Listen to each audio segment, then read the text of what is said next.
What's up? Welcome back, guys. Okay, so yesterday we played a lot of Marlin. We tinkered with a bunch of different stuff, and we attempted to use both the Hammerhead Harpoon and the Death Dealer. And I think so. The Death Dealer list looks super promising. And it probably will have a deck. The only problem is it doesn't feel as consistent right now. Uh, I mean, if for some reason you only need the deck with numbers, etc., so I guess it's good. It has some annoying numbers. The only problem I had with the Death Dealer Marlin was that whenever you didn't have like 3 of a kind, or even Codex, or if you didn't have 3 of a kind or Codex or something along those lines, the deck felt way too fair. And not only that, because you needed to because you need to have so many arrows in your deck, the curve felt a bit weird, to be honest, because a lot of times we were flooding in arrows so frequently. So I think we will do some minor changes, but I think pretty much this is the list. I'm going to remove the Return Fire. Maybe I'm wrong with this card, but I will try and not play this card because most of the time it feels like it misses. And we're going to add the Barkeep in the main deck.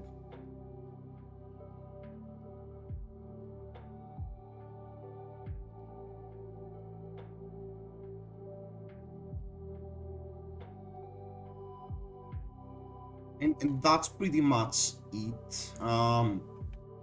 Regarding the spoilers, I don't think there are many cards that could push us towards this direction. I don't think that the CA 018 will be a relevant card there. Maybe the Ranger cards, who knows, but I'm not expecting any more cards. Inside of Dio, yo, what's up, mate? Welcome. So I think pretty much this is the core of the build, and it really depends. I mean, if we want to go with more arrows, or slightly more non-attacks, or who knows. When currently we have 2 expensive arrows, and we should have Infecting Shot when Remorseless is not relevant. So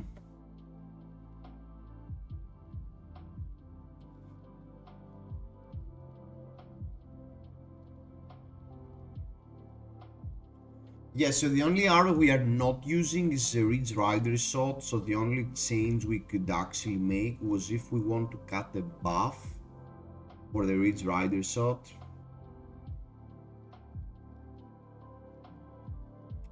And and the other card it feels interesting is probably we should leave Tri-Shot on the maybe list. And I think that's pretty much it with Marlin. I mean, we have 2 interesting decks. I think the Harpoon deck is much more interesting. It has clear weaknesses compared to the Death Dealer one. I mean, versus decks that really want to fatigue you, maybe they can. I don't know, I really need to test this out. Maybe if you keep having tempo and having the Harpoon and shooting, 10 overpowered arrows every turn, maybe you are beyond unfatigable. maybe it's not really doable for the opponent to fatigue you if that's the case.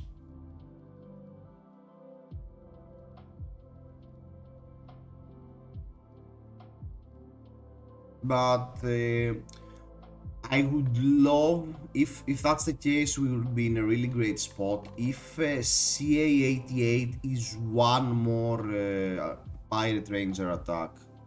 Yo, what's up, Lord Pickle? I mean, if in CA018, if on the 18 slot we have one more attack, hopefully a red one, but I think there's no way it can be a red one. It's either a blue one or a yellow being placed here. Yo, Mitch, how are you doing? Here, chilling, discussing the findings of yesterday. So, with one more fish arrow, I think that they could be insane. I still think it's good. The only problem I have with this list, and I don't know if you can do anything about it, is that I only have 6 relevant big attacks. And what if we miss them? What if we never draw these attacks? What are we gonna do? So maybe we should increase the number of arrows a bit. Maybe maybe we are supposed to run like a few copies of Remorseless, or you know, having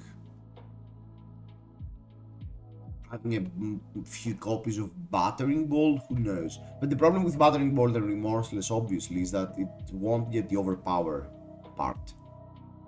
And the other huge question, but that will also get answered when we get access to the full set, is what type of sideboard we need against Necromancer. Because I don't think with a tall deck you can face Necromancer, and maybe you need these cards, but maybe you simply don't, and you rely on your boots to kill most of the zombies and the skeletons.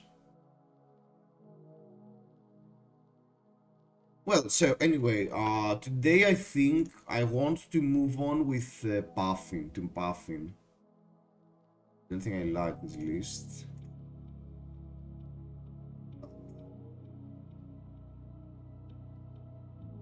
That was the deck if stuff got deleted. So let's go for Puffin.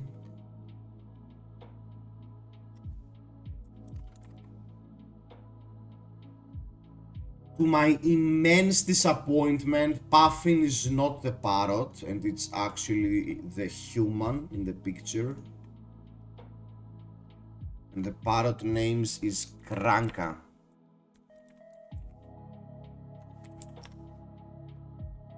Puffin seems like a Prism Nightmare. Maybe so. I mean, mechanologists traditionally have a good matchup into Prism. So, pick up the Goat Guard.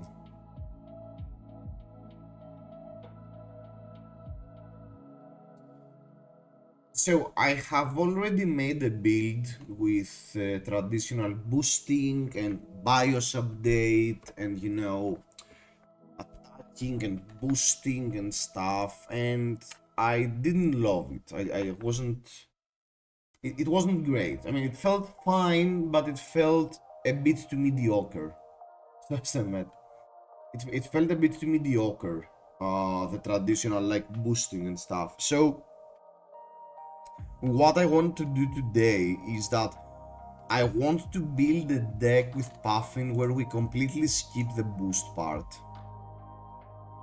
Because it feels like this is the way the deck is intended to be played, but maybe, you know, between the cycle of 18 to 20 and 22 to 26, there are, you know, and one more Majestic Hero or something, maybe there are a few more cards to push this archetype. But let's see what we can do with the cards we have access to.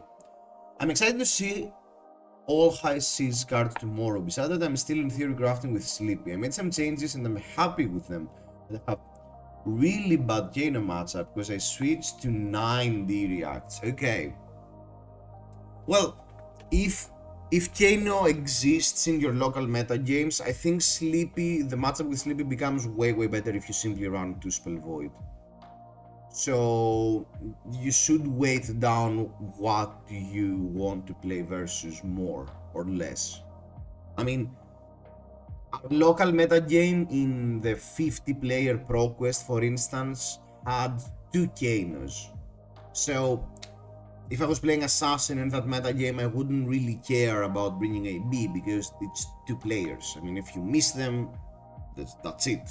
I mean, if one of them doesn't do great, then that's it again, you won't play them. But if your meta game is like, you have like 6 Kano players or something, so you need to face one, I think you should add the Spell Void.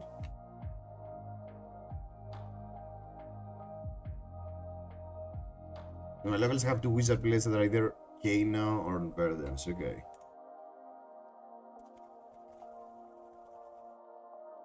If you want, after we build the path, and send the list to give you my input on which card I would cut for the Spell Void. So, what we want to do with Puffin here is that we want to actually use the good stuff. We get access from Pirate and other generics, and use the Mechanologist for mainly the COG part. So let's see what cards we have with COG right now.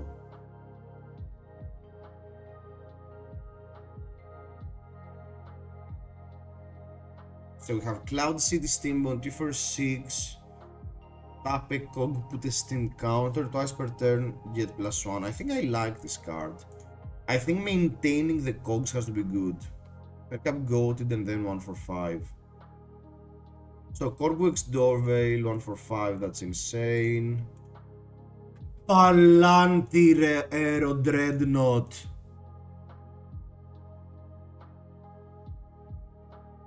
Sky Skimmer. Master Cog.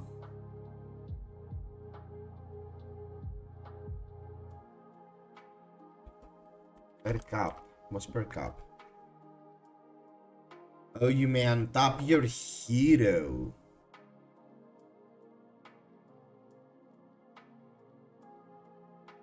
Go top.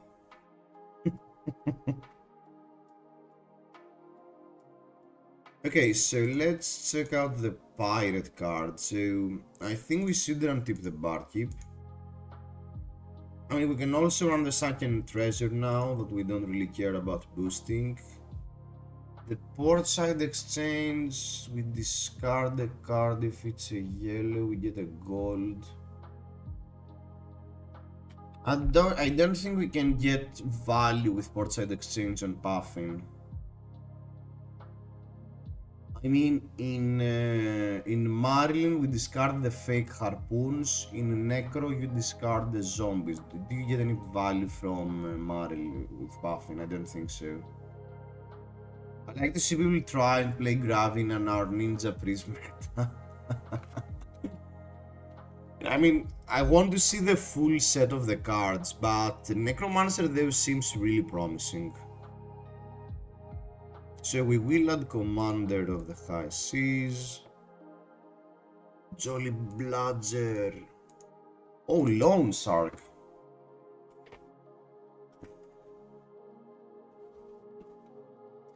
I found an interesting idea. What do you think of Flying High Contract Uzuri? Oh.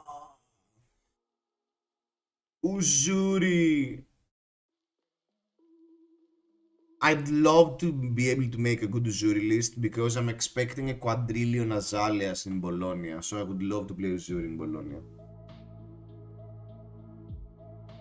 Sounds like a good idea, Mitch. We can try this out.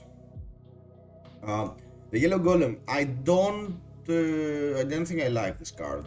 I mean, the problem this card has is that the thought process with LSS is really great. I mean, you make a card that you want to use the turn after you've created your golden cogs to get back the value. The problem with that is that you have literally no agency in that. Like zero. Nada. You have zero agency. There's nothing you can do to set this up. I mean, it's completely random to either have in your, I mean, one turn you play the cogs in the machine, and the next turn you draw the golden sky warden. I mean, there is literally nothing you can do. And the problem is that the cell of golden sky warden is okay, is not good. You can't have okay cards. I mean, it was pretty close. I mean, if the card was, I don't know, 3/7 because it's a yellow. I mean, if it was a 3/7 because it's a class card, I don't know, it would be fine-ish. Now that you pretty much, you can never use, you know, you can never single play a blue attack for 7 and that's your turn.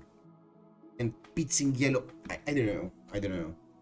Maybe I'm missing something with this card and it's completely busted. But the problem is that we only have a single way of generating golden cogs between Puffin and the cog in the machine.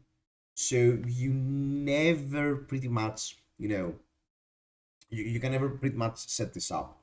If somehow you can have every turn golden cogs on board, this card is great. But yeah. Yeah, cog in the machine is an MVP. No doubt here. So, are we running Lone Shark? At the beginning of your end phase, if you haven't created or stolen a gold this turn, destroy this, then lose 2 unless you discard a card.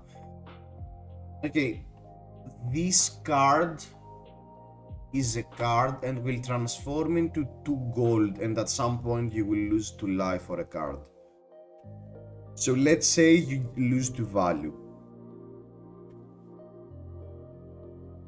The 2 golds will the 2 golds are going to give you 1 card each. In theory, the golds should be on a turn where you crank, so you will get a card and the cog will generate at least 1 value. So you get half a card and 1 value per gold. Half a value, you get 1 value and half a card per gold, so that's 2.5. If we want to math it out, that's 2.5, that goes up to 5 with the 2 golds. And you lose, it's completely dead neutral. So if you get anything more out of this card, if the cogs do anything more relevant, or the cards you use are barely more relevant, this card is insane.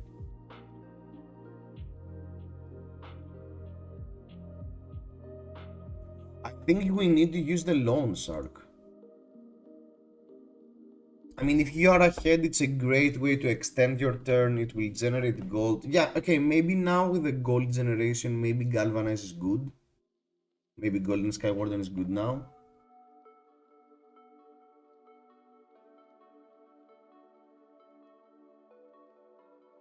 So let's let's add Cerebellum.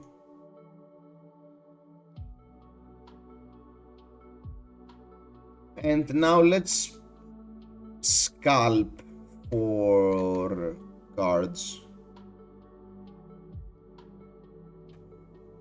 Is there any relevant Mechanologist card we can use? The Copper Cogs. We will.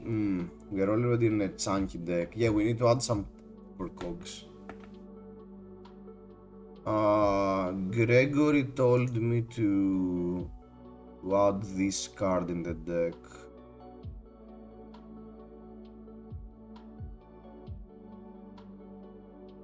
Null-time Zone. I think with the absence of Mystic Heroes, maybe you're not supposed to run the Null-time Zone. Where is it?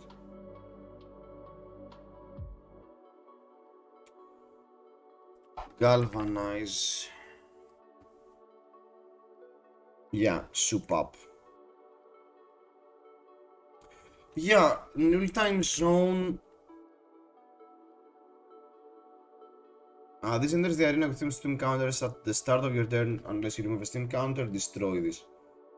So a specific card can't be named or pitched. We don't have any info, I think, with that. We are not running Harpoon. We are not running the card that lets you look at the opponent's hand and, you know, get a card. And not mechanologists and mystic heroes are almost not legal currently. So I don't know. Is there any deck that really gets punished or runs like an X9 card to get banished by Nullness Zone? Maybe, but I don't think we should open with that. So I really want to add some Command and Conquers. I think if that's the way the list is working, we are going to be using Tunics. So do we have any 2 cost? 2 cost, 1 cost, 1 cost, 2 cost, 4 cost, 2 cost, 0, 0, 2. You know what does that mean, right?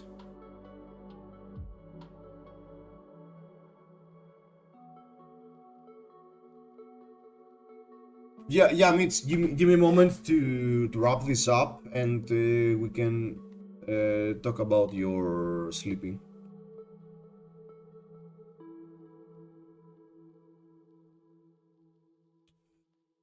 26 red, 5 yellows. So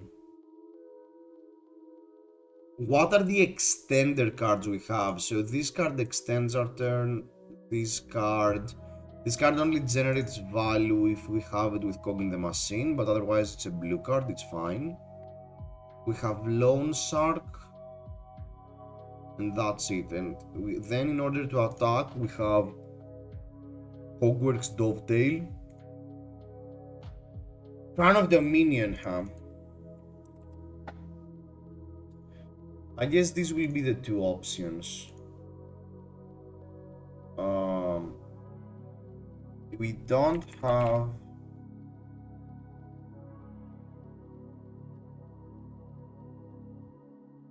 The literally only power attack we have is Jolly Bludger, huh? And Jolly Bludger already steals items, so we won't be running Harpoons. So I think we run Adaptive Plating and Adaptive Dissolver. Yo, that 1k no. I would consider either Bodge or Providence. Oh, Balance of Justice, you mean? Yeah, that's right. Because Balance of Justice now starts to look like a card.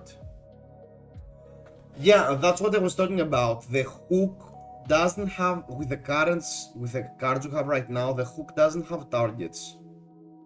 I mean, the hook can only be activated with Conqueror of the High Seas and Jolly Bludger, and both of them already generate gold. So it's not like we get any added effect. Well, Jolly doesn't exactly generate gold. The hook would be good here, but if the offensive part of Golden Baited Hook is active, then the Jolly Bludger pretty much does the same thing.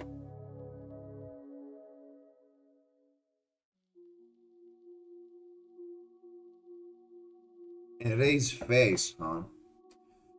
So...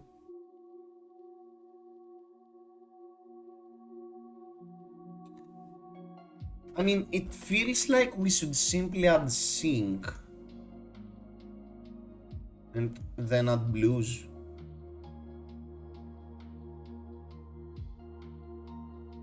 I mean, I guess in this list I want 8 cogs.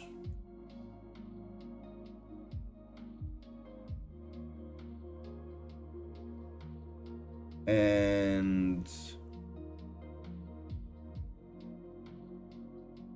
8 cogs. Okay, let's go up to 10 cogs, I guess.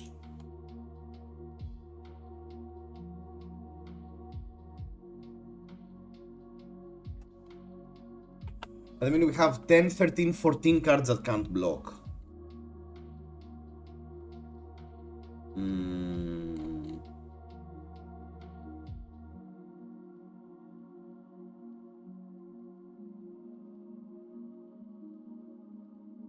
I mean, regarding there is also nah.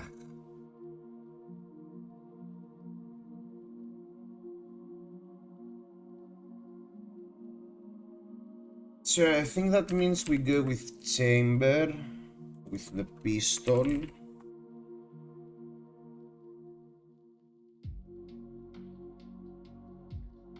The Cloplasma pistol. 3-5, what am I missing? Boots. Oh, that means we can run... what's the later, the boot, the generic... Flexor. 3-5-6, okay.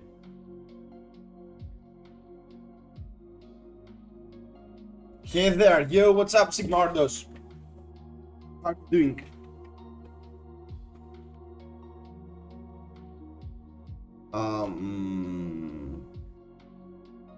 Yeah, seems pretty mid-rangey, so if that's the case, 21 blues, we need one blue at most in every hand, and the extra blue most of the time, the extra blue is either a block, a crank card, or tip the barkeep. I think the guns aren't good, yeah. I think the guns are a bit too expensive. Dr. Patel's opinion, but he's been playing Mechanologist forever, so I will trust him.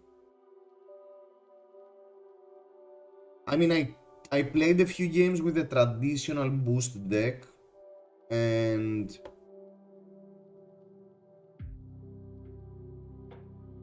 yeah, I mean, if somehow you get a quadrillion cogs, Spitfire is pretty good because it literally costs nothing to play. The problem is that currently you don't have that many, and most of the time you need to use your cogs to activate your ships. So most of the time you won't have them untapped to do this extra spicy stuff, while whenever you have one floating, load the gun, and at some point whenever you have an excess action point, just shoot. Maybe it's good enough.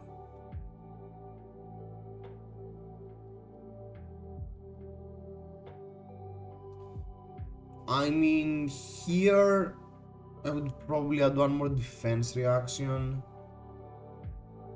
like Shelter. Or actually Fate, I think. Because knowing which card you're going to draw with Puffin seems relevant.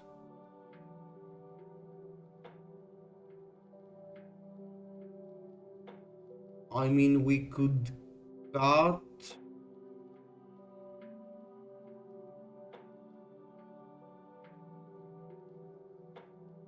Oh, are we running System Reset? This is the most intriguing hero in the set. Yeah, it's really weird that the build doesn't seem obvious at all with Puffin. That's really interesting, I agree. Are we running System Reset?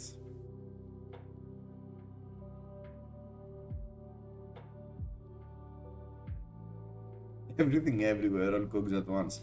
So, in order to use System Reset is a yellow 3 block that we need to have at least 2 items to get its value. So if we... Yeah, the cogs on top. The cogs on top. So if we pay System Reset for 2, we play the yellow cogs in the machine. No, but that's even better. If we pay a System Reset for 2 and we actually have 2 targets, it's a much better cogs in the machine because it costs 2, it will still generate 2 action points, but the traditional cogs live for 2 turns, where the golden cogs only live for 1 turn. The more I think about, the more I think we can't not include this card. I think we need to include this card, and that's the only unfair thing we do. So, should we dream down the extenders? I think 21 blues is the bare minimum. So there are two questions. We either cut the pummels, because that's the extender.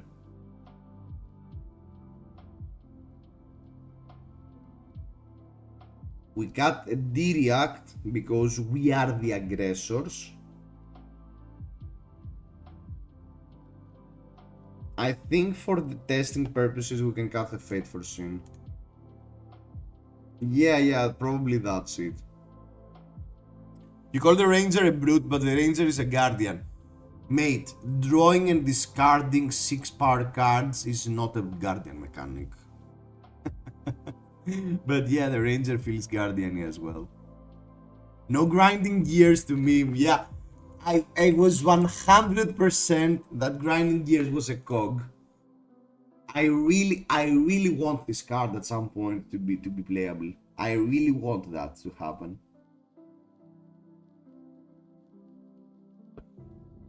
System reset can be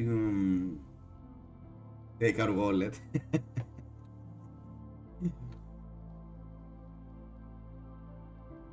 Mitch, do you have the Sleepy? Because I think we're gonna wrap this up and play some games. So let's add some Arcane Barrier, this one, and I guess for boots as well. That's it. And let's add 3 cards in sideboard so we can cut the D-Reacts. I guess it's Strike. If we play for some reason versus a Wizard. And I guess versus Prism we can add 3 copies of the Yellow Boy. Maybe he's not a boy then. Yeah, that looks like a crotch. His strike is turbo illegal. I mean, if you wanted to cut the thing below, what would you add? Yeah, probably his strike is giga illegal.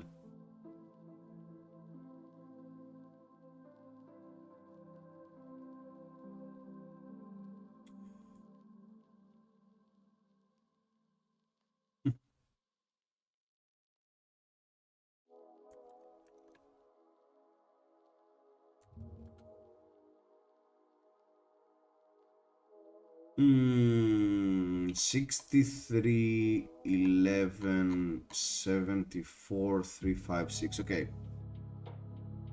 I have not solved buffing yet. Who has time for that? Yeah. 3 Art of Desire, CNC, D-React, Infiltrate, 3 copies of Jestinic, 1 copy of the Mark of the Black Widow, 3 Spinneret, 3 Pain in the Backside, 3 Savior Bloodshed, Sink Below, 3 copies of Tarantula, Upsticks and Run, Shred. That's all you got, Bastion and Death Touch, and you still... Oh, so you have the AB. But you want to add more defense reactions, 3, 5, 6... 7, 8, 9, 10, 11.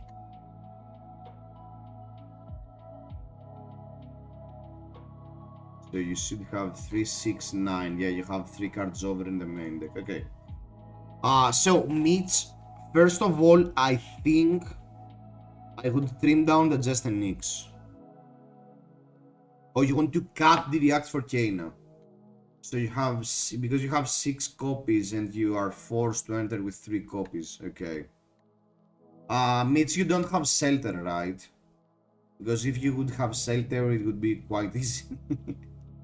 Because with the new, I have most of the time I have a similar problem, and I simply add Shelter to the main deck. Versus Kano. I think that's what you should do as well. Simply leave the 3 copies of That's All You Got in the deck. It's not the end of the world. It's a yellow.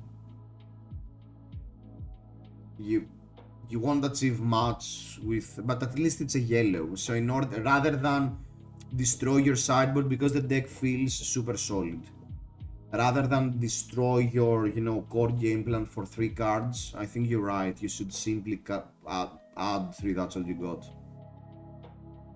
I can borrow Shelters instead of Fate, but what if not? If you can get shelters, cut the Fate for Sin and add shelters in the main deck, but I think you should simply run the 3 copies of That's All You Got, and it's fine. Death Touch is mid, Battle from Bastion is not great into Kano, but they're playable cards, and That's All You Got at least is a yellow.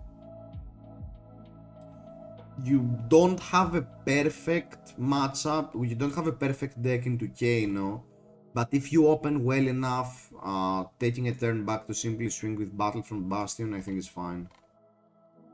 Because most of the time with Sleepy you will be super fast. The only thing I do not agree with your list, Mitch, is that you run 3 copies of Just a Nick, and you have 7 targets. I mean, I think it's a bit too greedy. You have 3 copies that only look for 7 targets. I think that's a bit too much. I wouldn't say completely cut them, but I would at least cut a Jestenic for a second mark of the Black Widow blue. To the bear list. I mean, I even like the list where they were running a single Jestenic. I like these lists. Okay. Do you have Cognition Field? Let's check this out. Cognition Field. Oh, you mean the 0 for 5. So, I like this card, I can see your point, but I think we want simply the soup up to do that work. God, they gave me Katsu cards. Dude, what do you even need to solve with Katsu? Just play your random cards attack, trigger Mask of Momentum versus poor Necromancer and win the game. Damn you, Katsu players!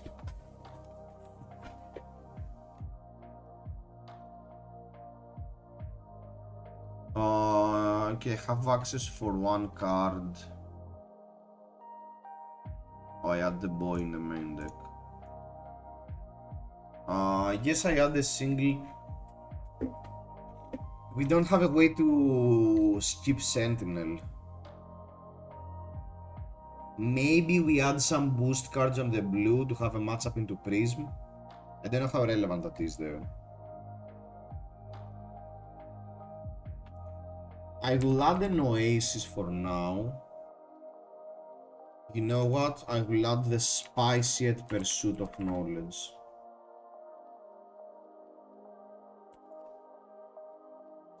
Time Skippers, huh? Yeah, cool. Let's add the Skippers. And let's puffin them out.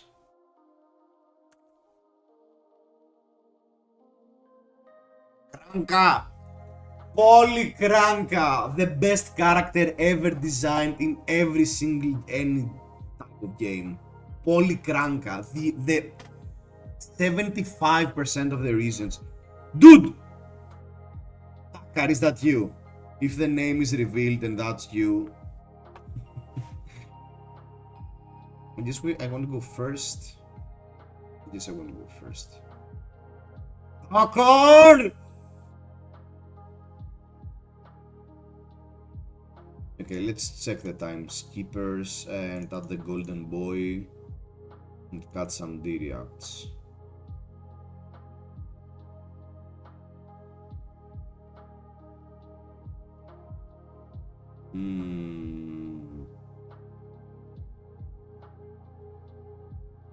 Should I run a B? Should I run a B into Prism? Is fatigue an option? Or Prism is unfatigable?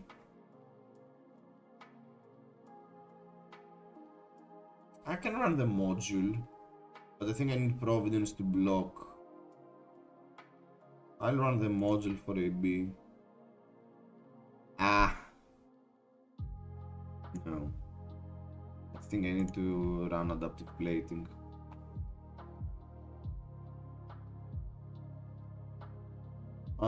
Don't you dare do anything turn 0. I'm calling a judge.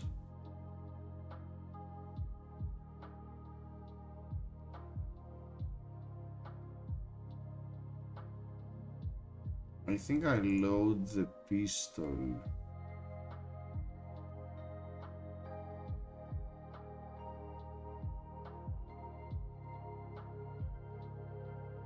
Should I giga grid it?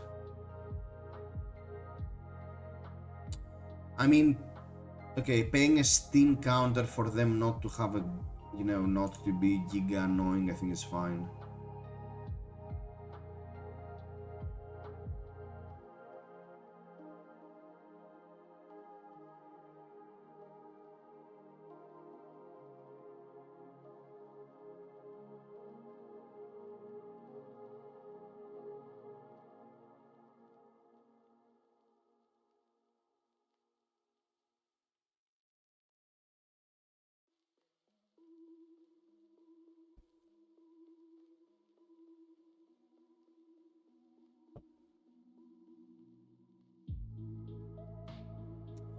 So I can either sacrifice the cog in order to block, or we take the hit. The problem by taking the hit is that I only have setup. I think we're kicking away the cog.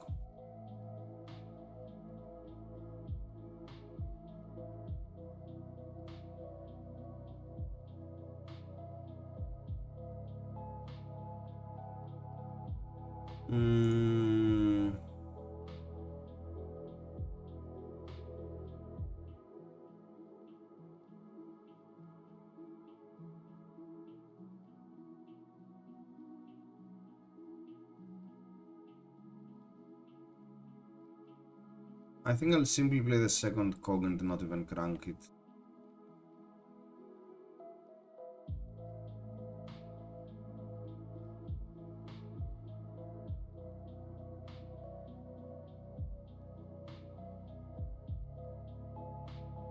We are cog maxing currently.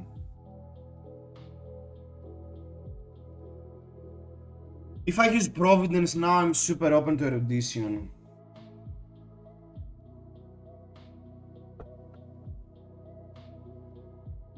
But I think I need to do that.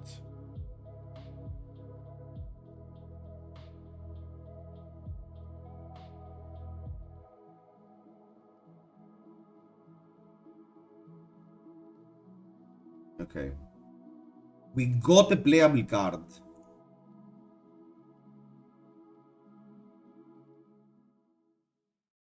I guess we didn't.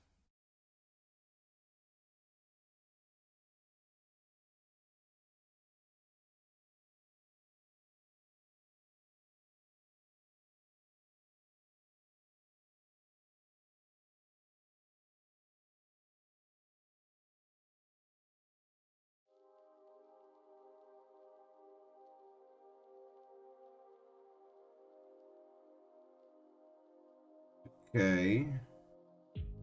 And erudition.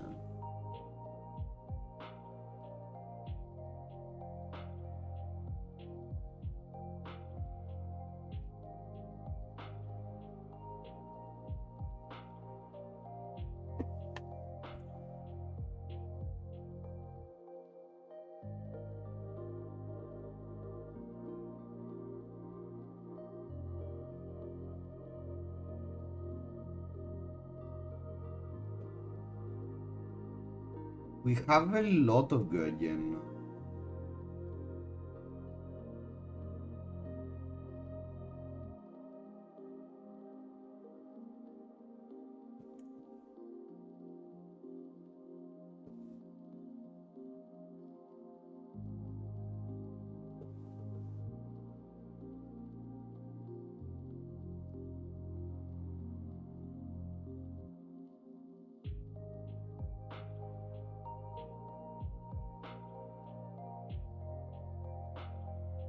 I think I want to open the turn with Tunic and Cogs in the Machine.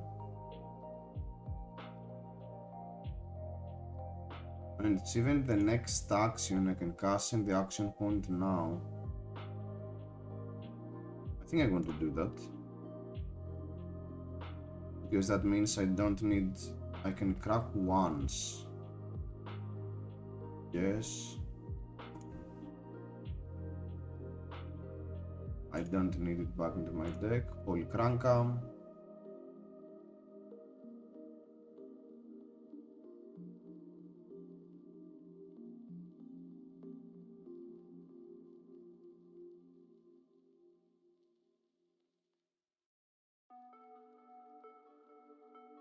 Cerebellum. I think I want to be aggressive though. I don't think I want to Cerebellum.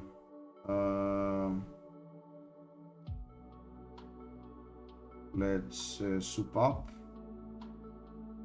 Actually, I think it's more annoying to shoot.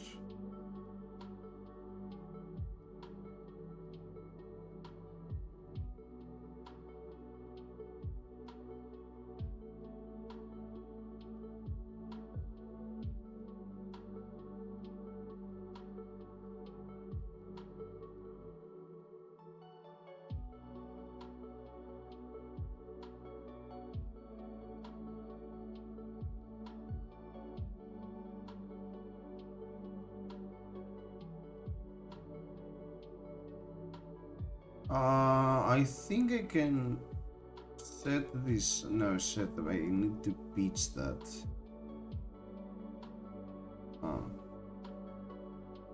Or I simply set up the panel and don't overthink that.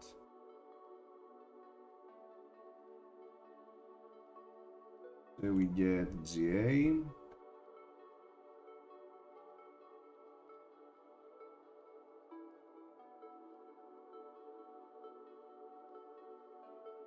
I don't think I care about overpower. I don't think they're planning to block.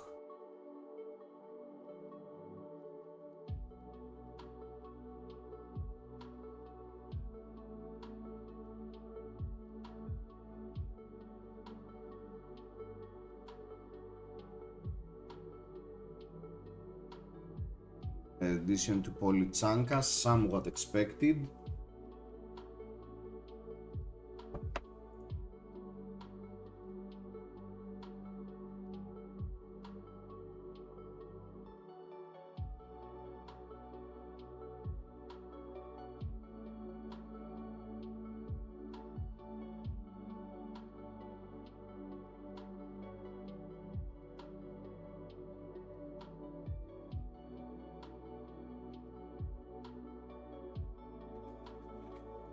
We have been a bit unlucky with the draws. I mean, a blue here would go a long way compared to a red.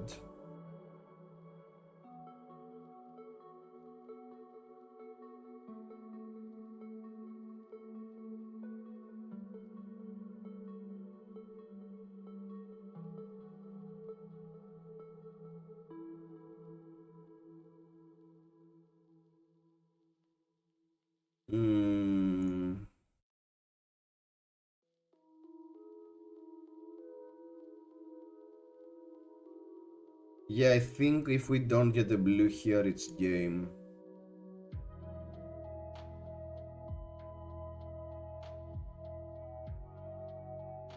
Should we use the ram as well? Get a blue. Yeah, I think the only way we can win is if we get a blue and use the ram. So I get 2 action points. No, yeah, I need 2 action points to shoot and shoot that. Crank. Oh, crank. Oh no. So maybe no, I don't use the room. Yeah, I don't use the room because yeah, don't use the room because we double crank to draw a card. Pass. Game.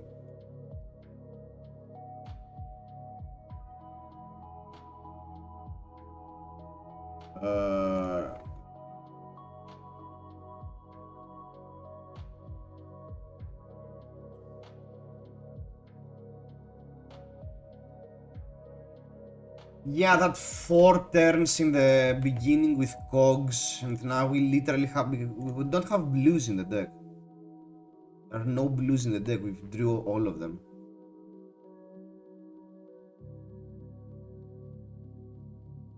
No, I think the bigger problem was the ratio, not so much the cogs. Let's cut a cog. Okay, 1, 2, 3, 4, 5, 6, 7, 8. Okay, let's stay with 8 cogs. Meaning we need to.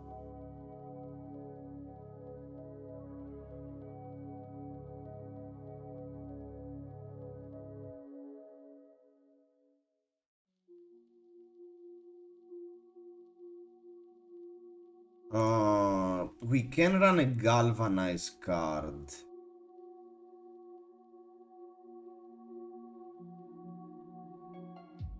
I don't think I'll go full auras versus Puffin. Yeah, I don't think you should go full auras into mechanologists in general, because they have some ways to get rid of it.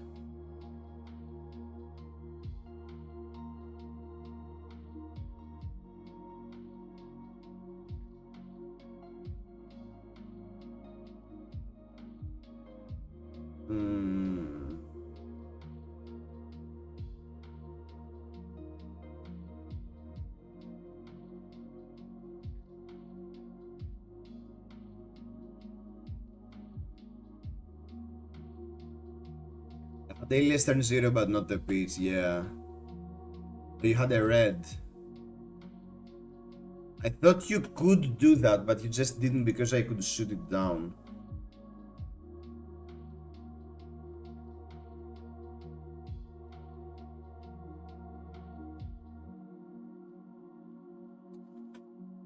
Oh. Okay, I will add a hold the line.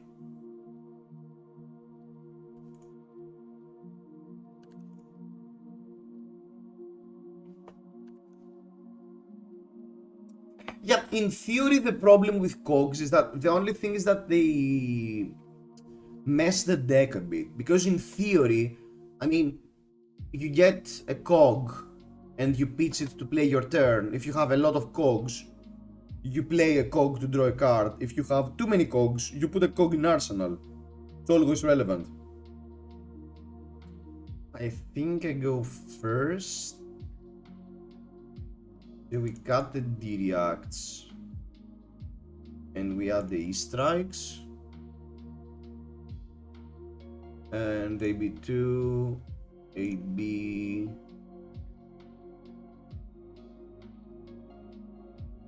If she's good versus Marlin and Gravy and playable with Puffin, I'm really confident for Bologna. In Bologna, there are going to be a quadrillion Azaleas. As Italy is the homeland of Azalea.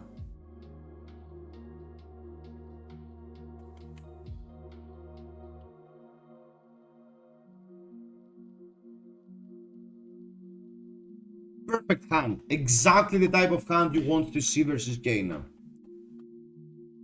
I think I play a double Cogs of the Machine and pass and Arsenal the Cogworks.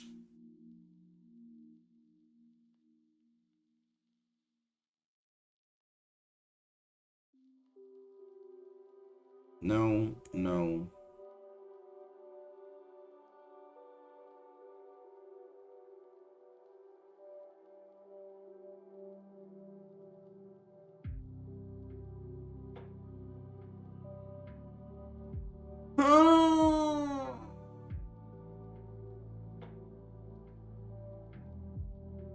Why are you on Pamel? Because they are never expecting the Pamel. The Pamel Puffin. Look, with Jolly Bludger steals their potions. And with Pamel we make it sure that we steal their potions.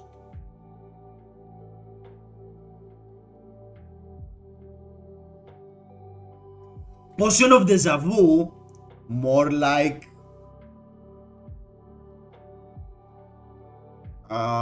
if they swing for 7, they actually debate me, huh?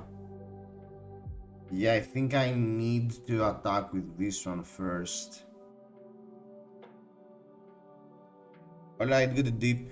My uni seminar starts now. Good luck, for fun. See you, mate. Okay, I'll tap for GA.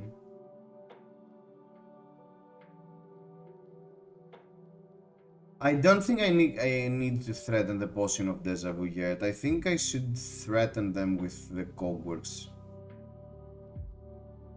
Oh no, it gets natural go again. Okay.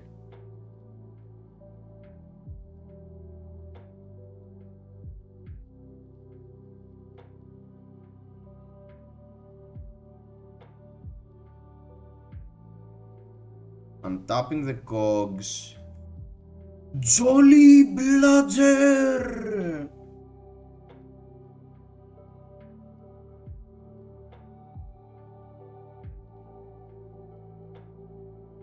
Are we dead? Are we dead, chat?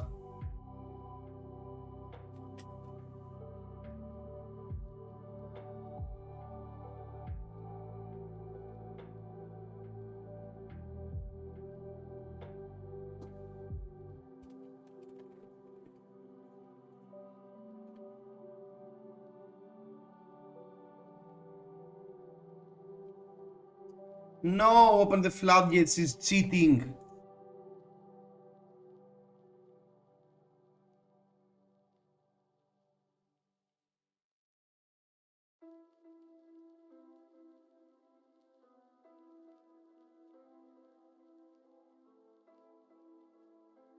Cabin, what's the secret to Katsu?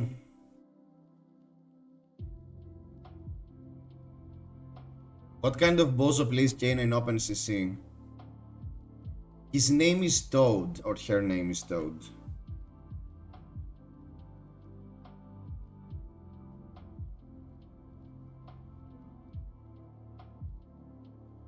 Playing well.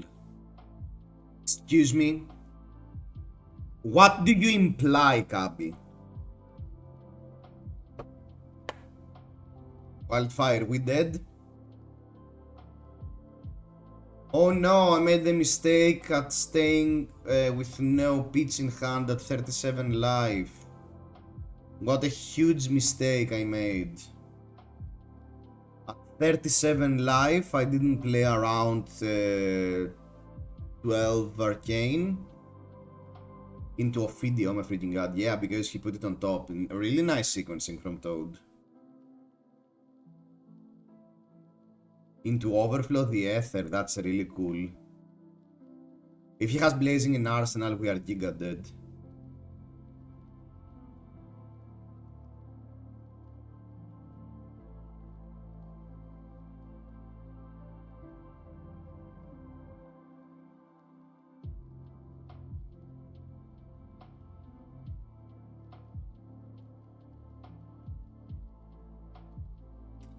Yeah, I mean, I felt like this matchup was more of a deck building thing. We are always dry on blues for some reason. The problem is I can't... So, one more ICBM dropped. What's ICBM?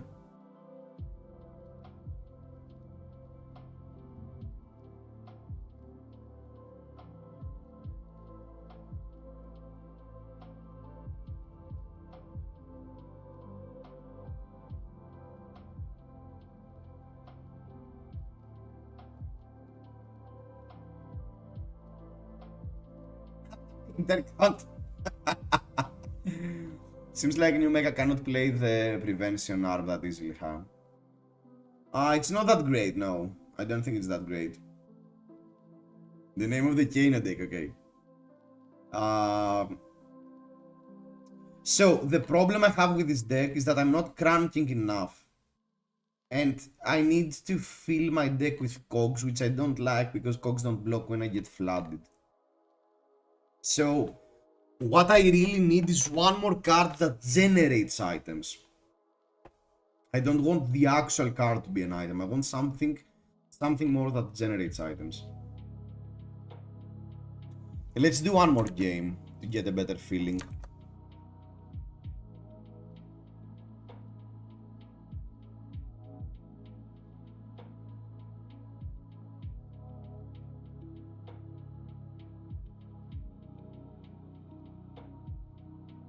It's the Nagasaki variation.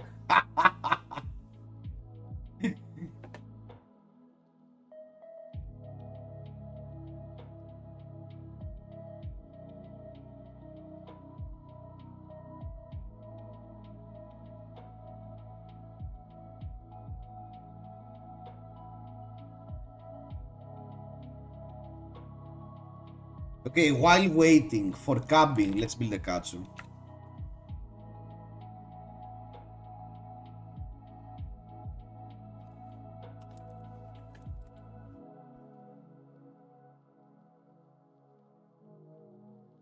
I have a feeling that the Go Fish is a reference to Inscription, and if that's the case with LSS, I love them even more.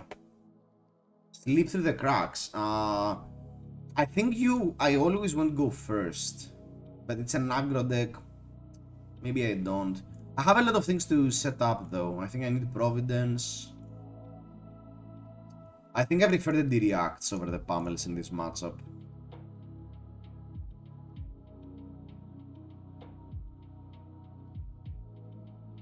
Yeah, let's see how this rolls.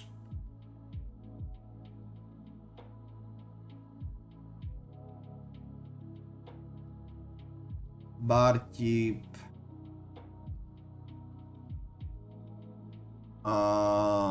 Soup Up will trigger, so let's load with the Sky Scanner. Soup Up can block for 4, which is not irrelevant. So I'll keep Soup Up in hand. No, Sunken Treasure!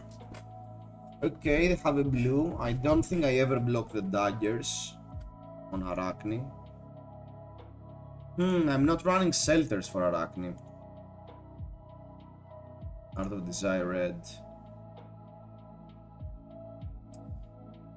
I think my turn is Soup Up CNC, maybe Cogswell Devail. I think I can play the rest of the hand. Backup Protocol. Backup Protocol, huh? Ah, nice.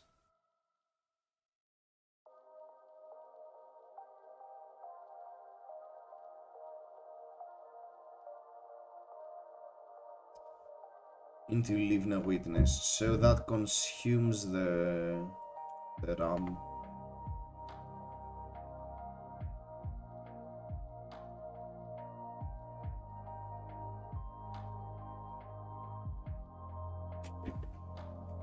Go Feast is a popular card game where you ask your opponent if he has a certain card, and if he doesn't, he says Go Feast. Oh really? I didn't know that.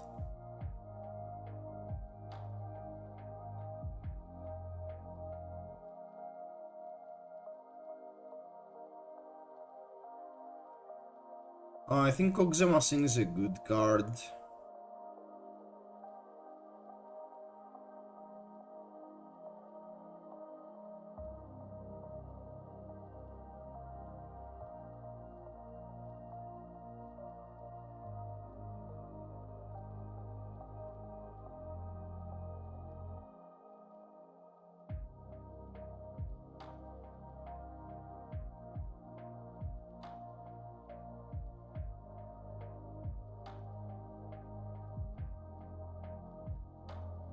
Okay, they are planning on doing something with Go again, so...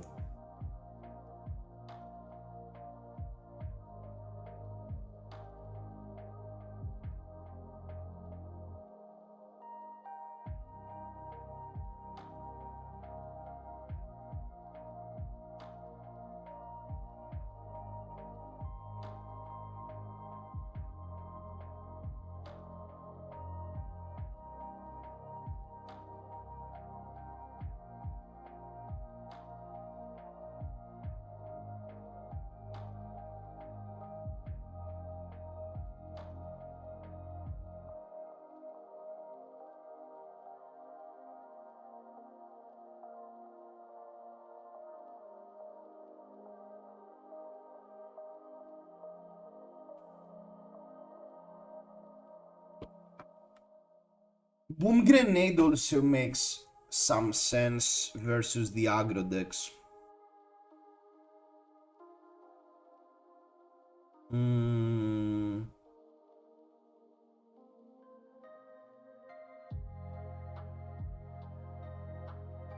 This doesn't have any hit effects though, but I don't want to give them free damage. We might be on a defensive position here.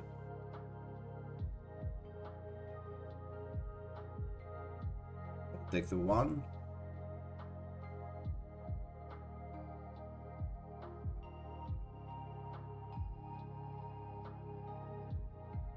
Okay.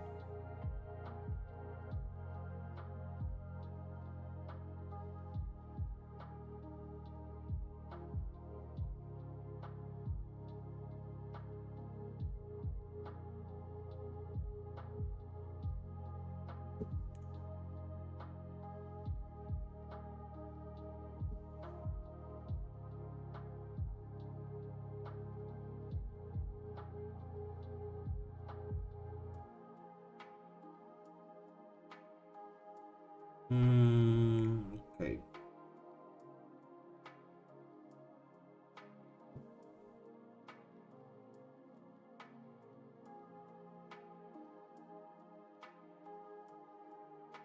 Okay, that means I won't be able to block it out, so let's take the 5, let them draw.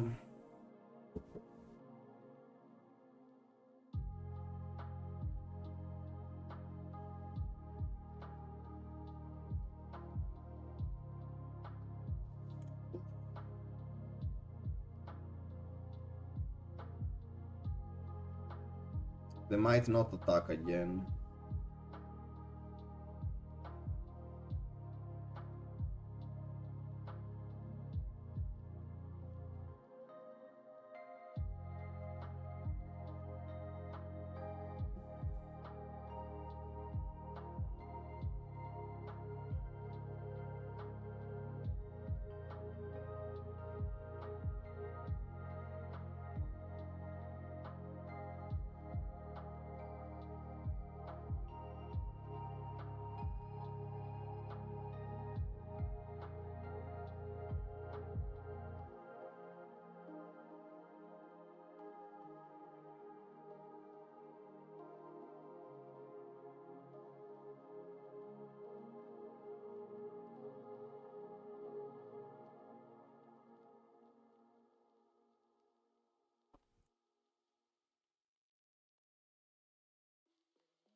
Hmm. Smart. I think I'll simply sacrifice the gold.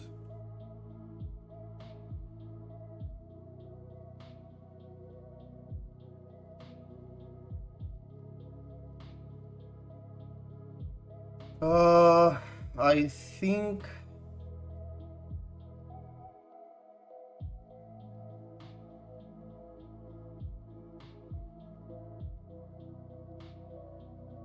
What do I do with the card?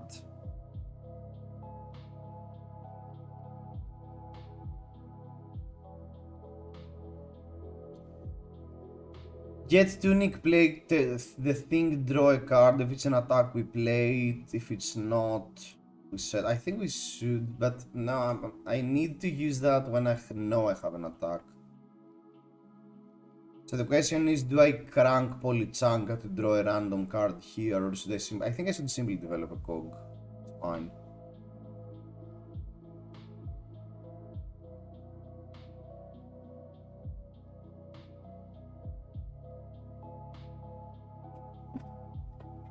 Okay, don't think I won't block that.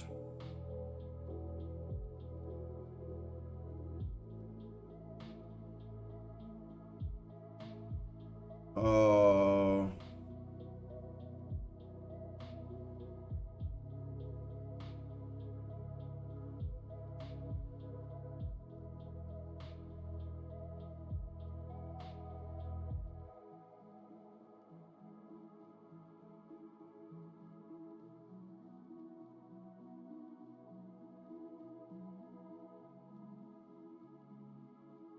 let's take the hit. Let's... No, let's block.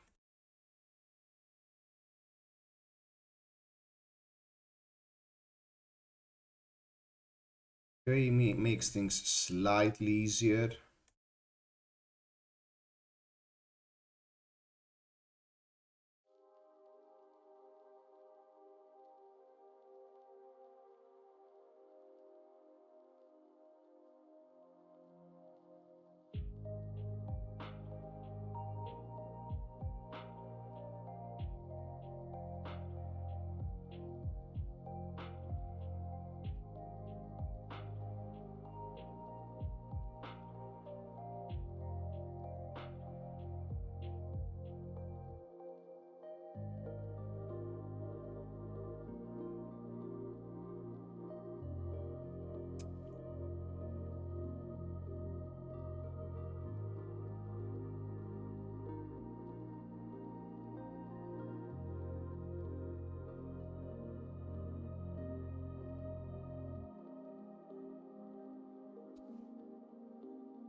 Plain codex, okay.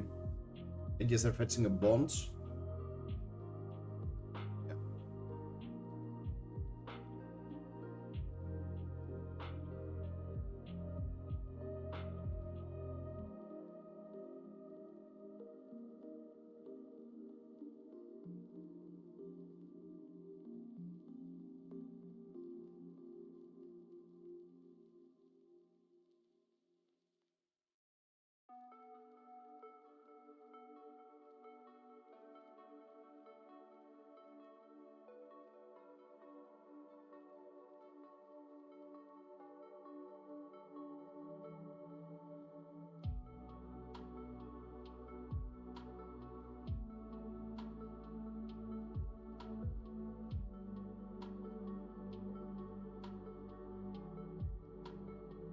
I think I'm still shooting for one.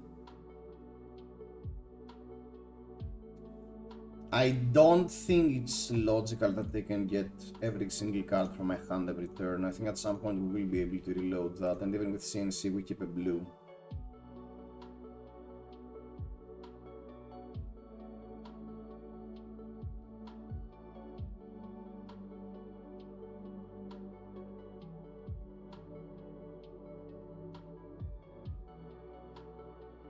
Yeah, our opponent has been drawing really hot.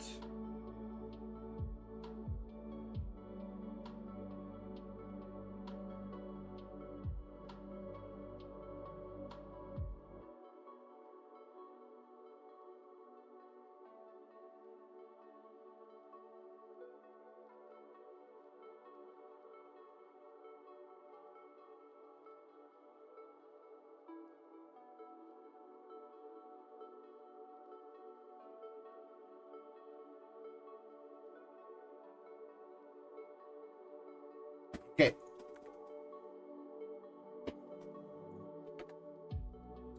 I mean, we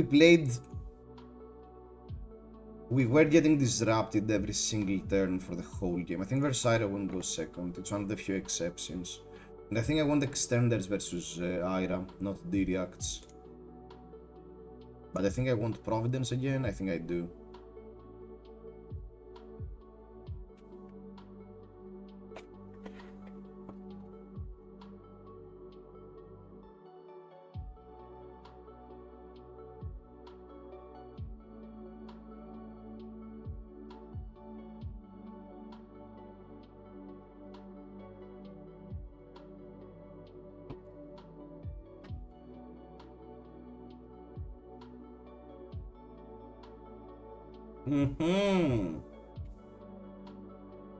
I'm guessing not the type of hand you want to see versus Ira turn 0.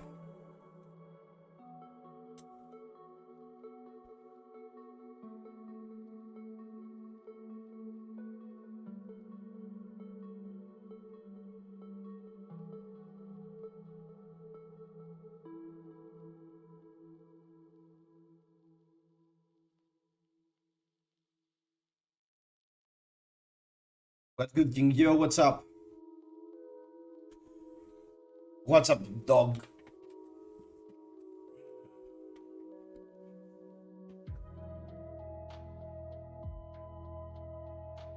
Here, chilling, testing the high seas heroes.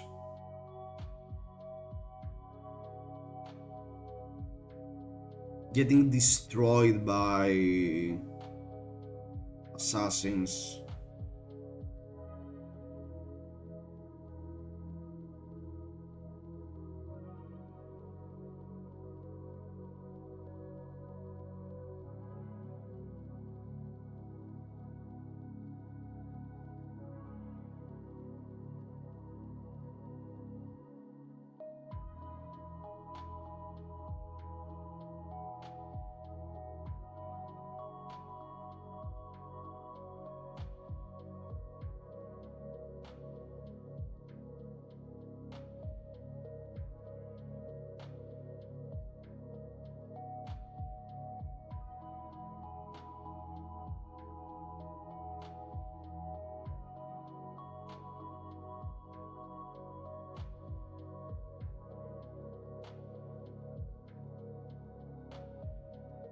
How you find buffing? I know Teams are really high in here at the moment.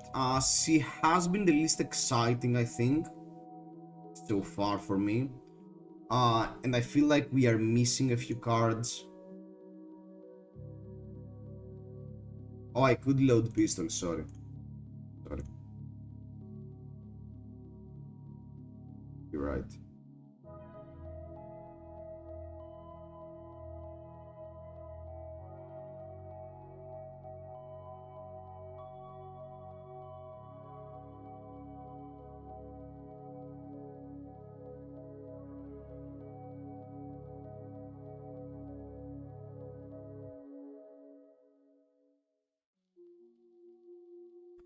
But the gameplay seems really interesting. It's really nice that we finally get an operational mechanologist that's not relied on boost. Maybe she still needs to run some boost stuff.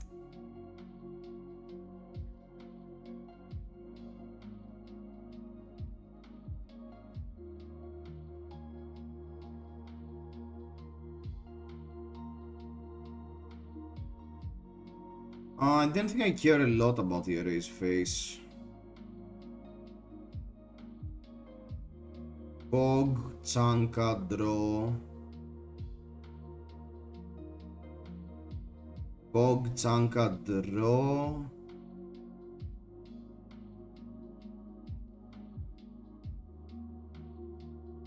If we get anything but a red, it's perfect.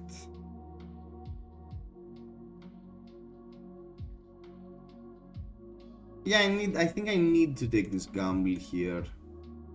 We need to get anything but a red. I don't think I'm supposed to take 3 more damage to not get hit by a red.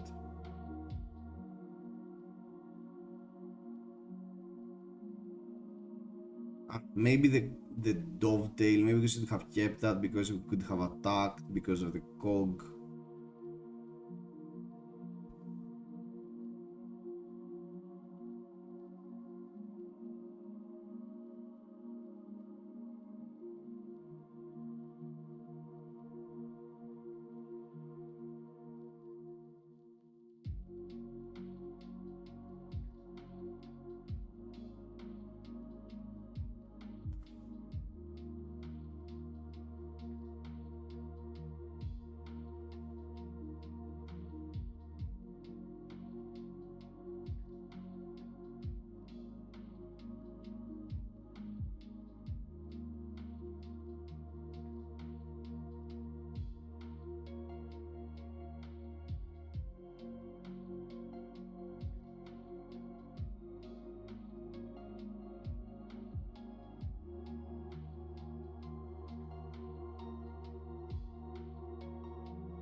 Goodbye, Polichanka. Polikranka. You were a good boy. A good party.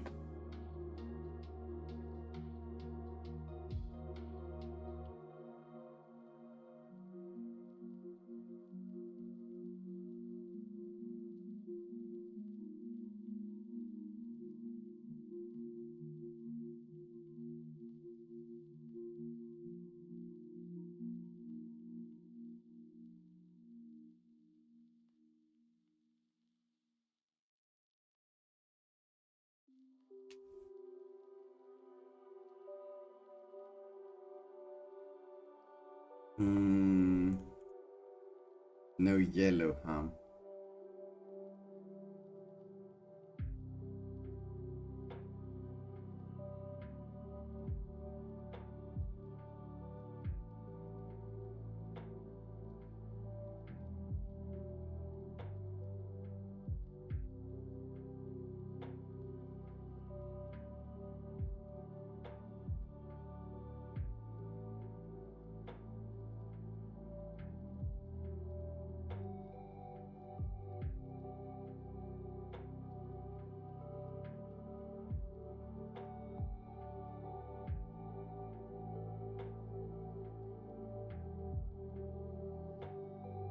Okay, that probably means we will need to block a lot this turn.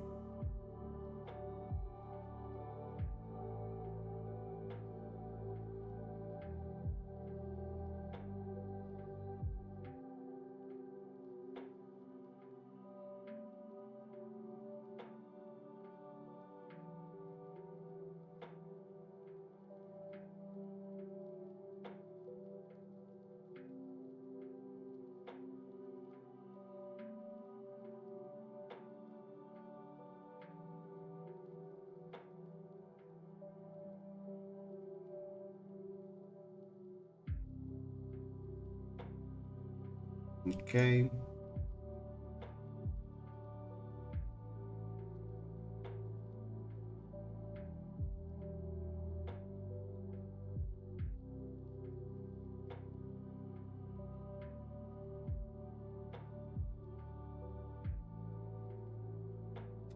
I think Pummel works great in this type of game. This is the type of game you want to play, I think.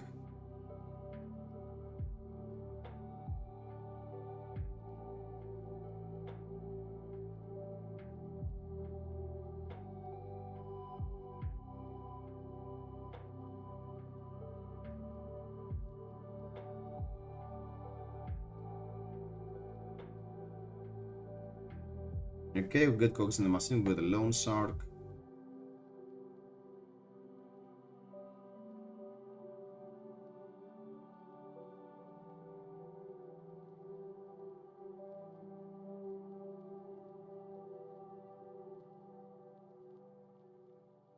I don't think we need the lone shark though. I think it's actually Arsenal the cogs in the machine.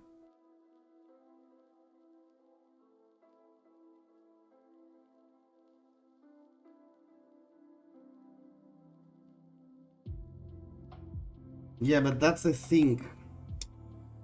Cogs in the machine without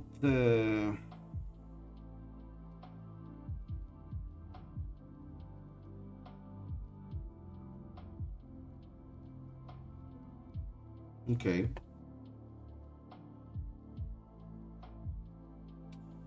Should I keep the copper cog to know that I will have a blue? I think I shouldn't.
I think we need to use the Providence.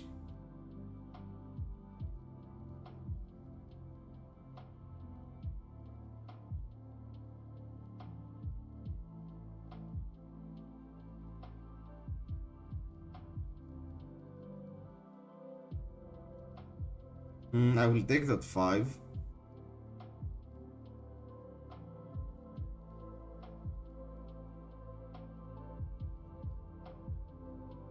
Okay. 3, 6.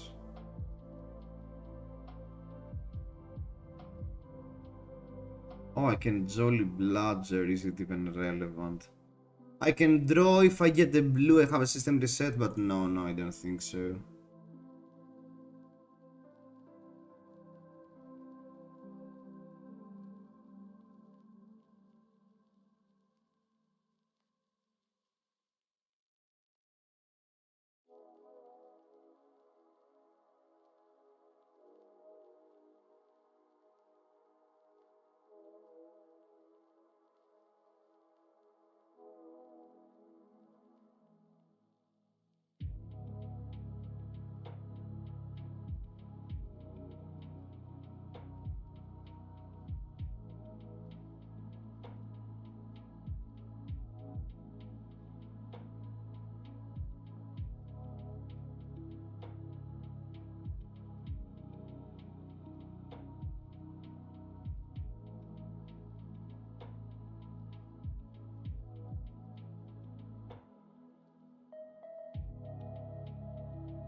The last pack could be a Command and Conquer. No, I don't think it could.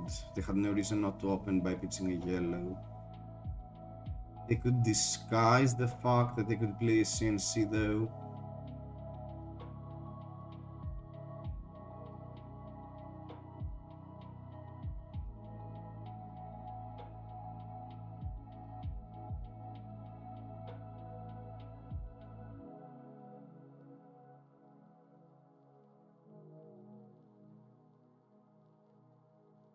Oh, yeah, we need to take that 7.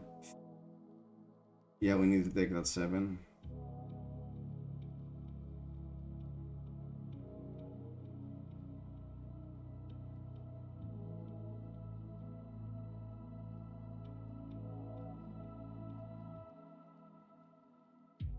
It seems like something is missing from the deck, yeah.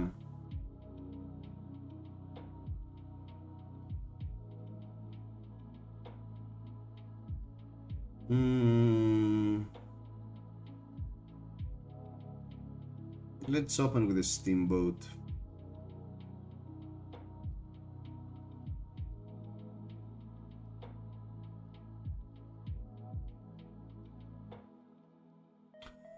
I mean, we haven't seen many commons from Buffin. Yeah, that's true. That's true.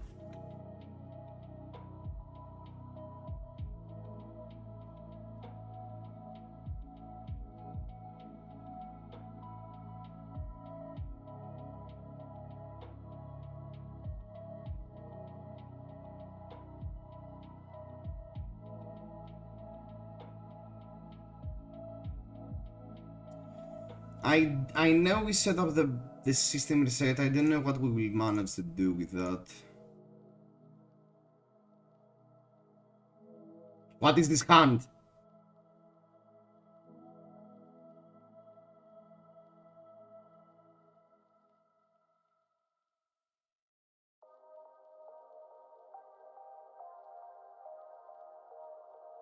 We can activate the Palantir and get rid of one of their equipment, so I think we should block with the boat.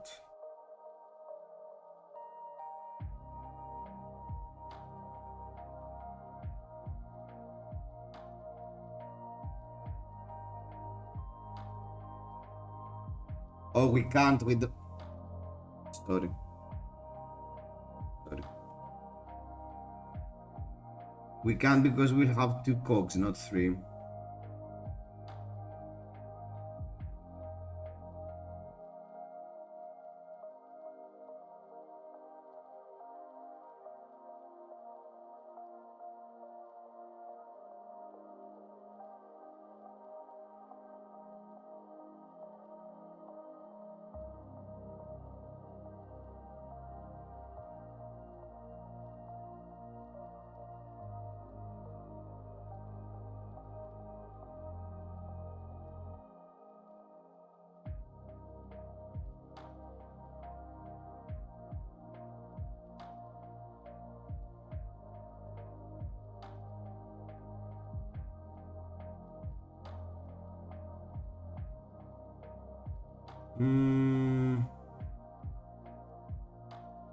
I don't even know what we're looking for, so I don't think I want to. And system resetting the mid-range matchup seems weak.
Yeah, we need to have a gazillions amount of tempo to make use of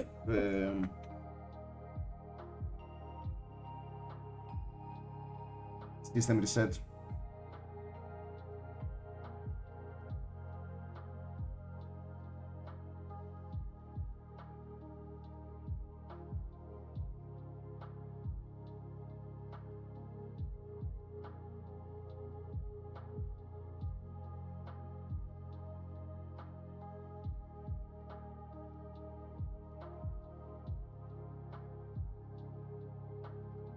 Yeah, I mean, we're just waiting to lose. Let's put ourselves out of this misery.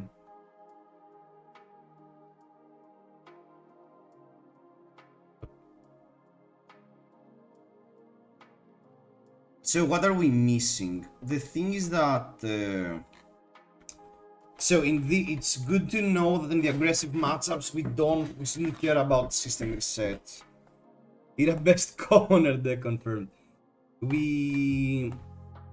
I think we want the system resets as a sideboard. We should cut the strikes and add more D-reacts. Maybe even that's all you got.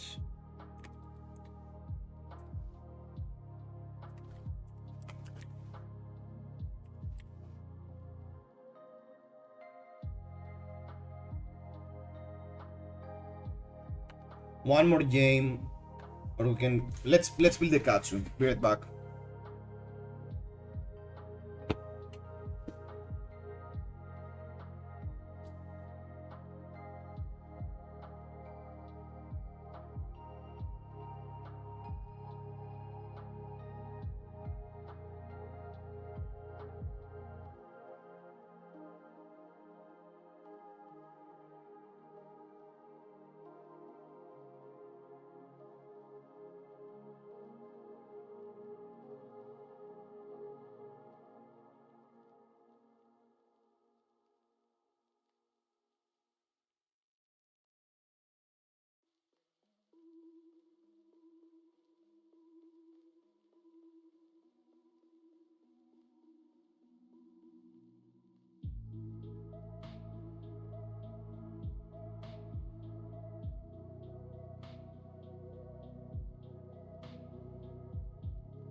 Okay, time to do some Katsu maxing.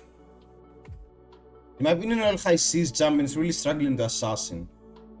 Distribution kills them because they really depend on those 4-5 card hands. Well, I mean, I think Necro, it will be quite weird for me if Necro doesn't have a really good matchup into Assassins. But apart from that... Oh, Dropship you mean? Okay. Yeah, but I think Necro is one of the decks that can really play well with small card hands. And Assassins really do not enjoy that. And I think it's quite annoying as an Assassin to deal with the board of Necromancer. But currently, I think Necro has a huge problem of dealing with fatigue. I think the Necro players will need to really think hard about that, how to deal with fatigue. Because it feels like it's really easy to fatigue them currently. Maybe I'm wrong, but I feel like they do.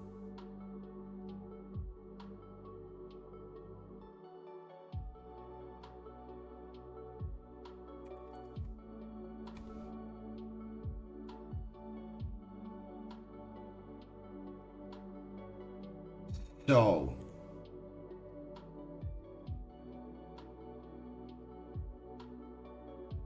links... cross wrap...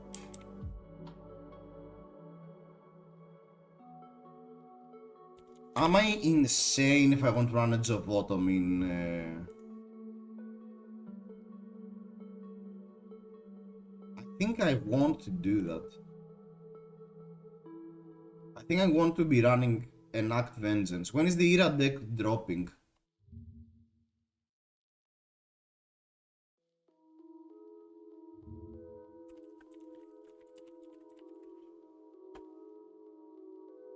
July 11th. No, it won't be legal. I will try to theorycraft a flying high contract to Zuri. We can build a new Zuri afterwards. No, so that won't be legal. So there is no reason to try to do that.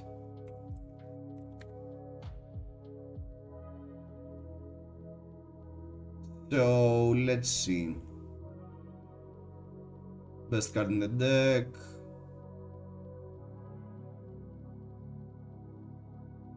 We like water. Bonds. Descendant. I guess Flick Flag is one of the best D-Reacts currently. Maybe we run Flaster Fist, maybe we don't. Let's add the core package. Gust Wave. 100 Winds.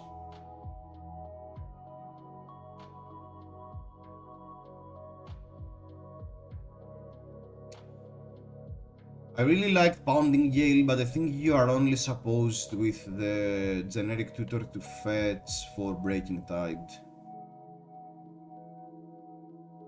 Spinning Wheel Kick was an OG Katsu card.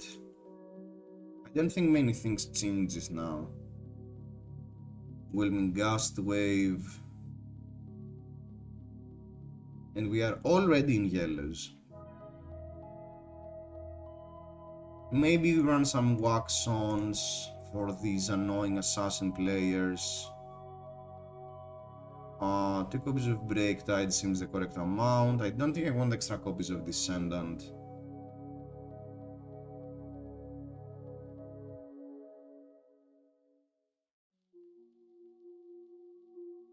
If Rising Mithras was the last, +1, if it hits, put it back into your hand. I have no idea. I guess Mugens is back in the menu. Bonds.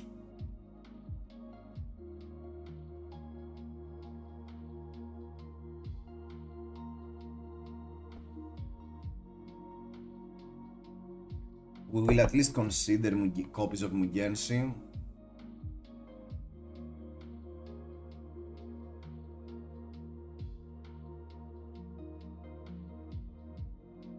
Tigerized reflexes, I don't think so. I think we want one copy of a yellow Whelming Gust Wave. Mainly because Necromancer exists. So Ancestral Harmony is a good blue extender, we don't have many of those. Dishonor.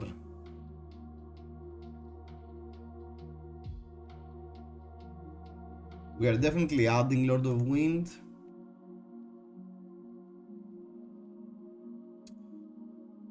When you attack for the fourth time during your turn, you may destroy this if you do draw a card.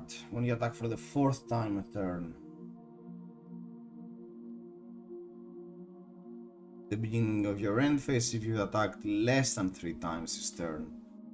So I need to set this up with a 3 cards combat chain. That means Kodachi attack with Go again somehow. I need to Kodachi spinning or 100 and then play this. It doesn't seem insane. We can try this out. Retrace the past.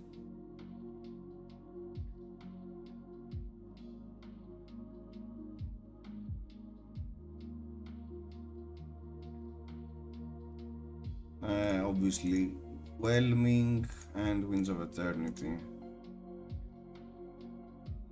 So yeah, so that's the core of the deck. So it will now really depend on what else we're trying to do. So option number 1 is to go for the even bigger.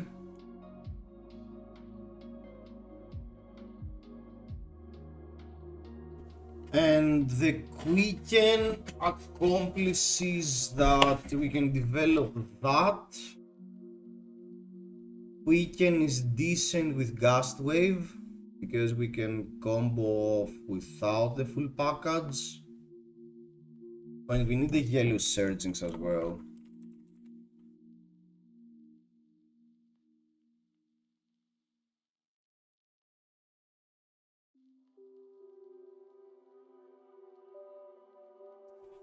I think I want to attempt some setup.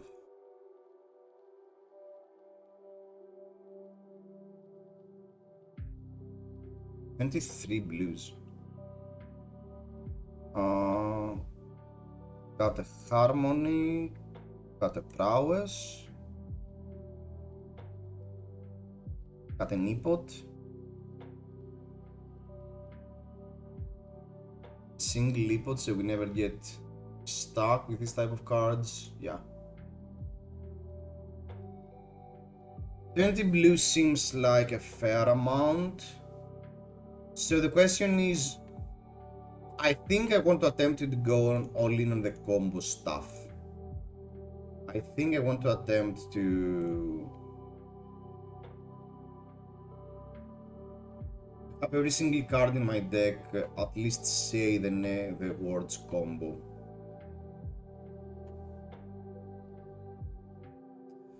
So we could go for... We could go for the Flaster Fist line, because Flaster Fist is a Salt the Wound type of card. Flaster Fist works, if we add 3 copies of Flaster Fist, it plays really well with even bigger than that. If we add some copies of Flaster Fist. Meaning we can use, but I don't want to pitching all the time. Even though I have so many blues, I don't want to be pitching. I mean, it looks like all of my sequences are going to have at least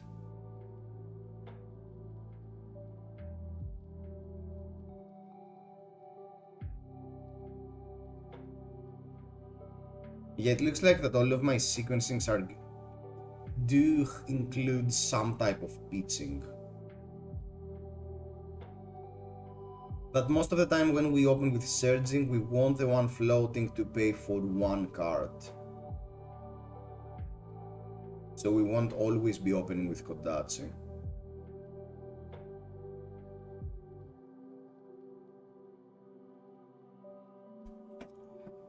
So, can we add any attack reactions?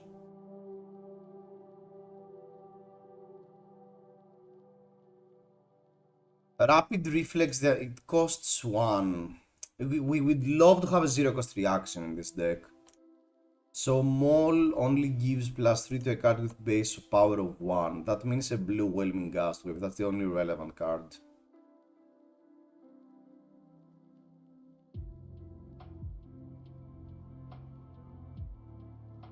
Otherwise, we need either Razor Reflex or a Rapid Reflex. Rapid is way more restricted compared to the Razor, but blocks 3. Razor blocks for 2.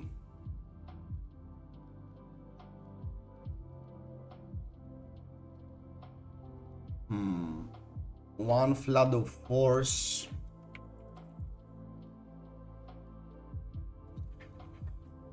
Rushing River. So we get the copycat, we get Retrace into Flood, and then that gets go again. Is there any universe we can reuse the Rushing River? No, because it requires Torrent of Tempo, and Torrent of Tempo is horrible.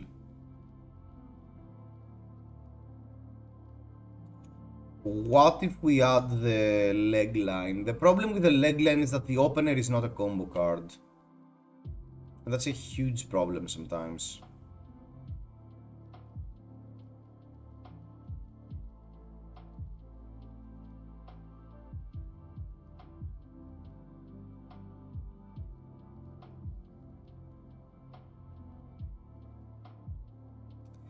I mean, the easiest way to build this right now would be to simply add a few copies of Flaster Fist and probably cap the Winds of Eternity for blue Flaster Fist to be able to fetch it with Bonds.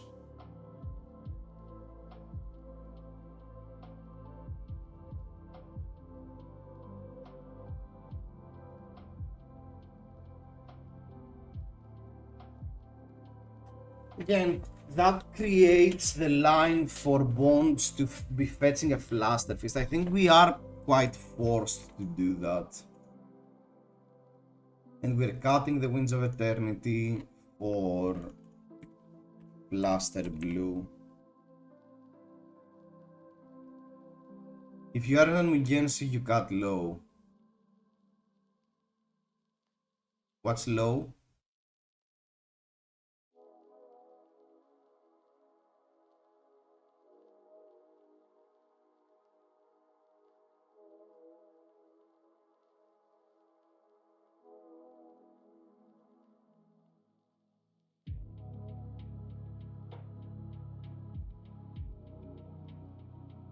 Oh, Lord of the Wind. Oh, that's right. Don't we need, though, Mugensi at least for sideboard? Won't we include Mugensi at least on sideboard? So Lord of the Wind says if Mugensi was the last, you pay X, shuffle X cards named Surging Whelming Mugensi. Okay, let's do the easy thing and go for Mugensi then.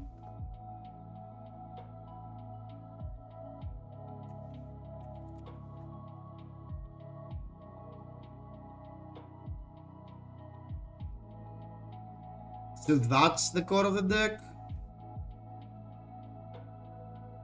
And what even is a sideboard?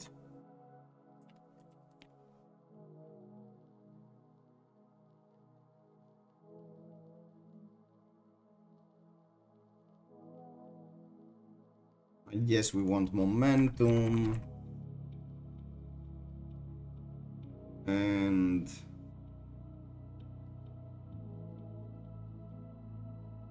where do we side in the third AB for Kano? I guess on boots, right? Or on chest.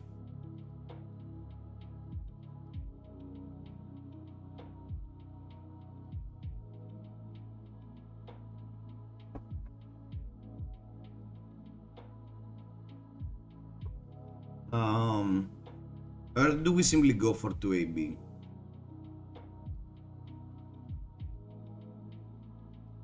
Versus Kano, we want the links. I think we don't want the breaking scales, it's already hard enough for them to block. But breaking scales makes dishonor attacks for 4, they most of the time double block it. I guess we want the arms. And the third one, cross wrap, will gives us resources the turn we want to go off. And boots makes our weak hands with Flaster Fist much more relevant. I think we simply need to take our time, and yeah, I guess we should keep the cross wraps and go for the boots.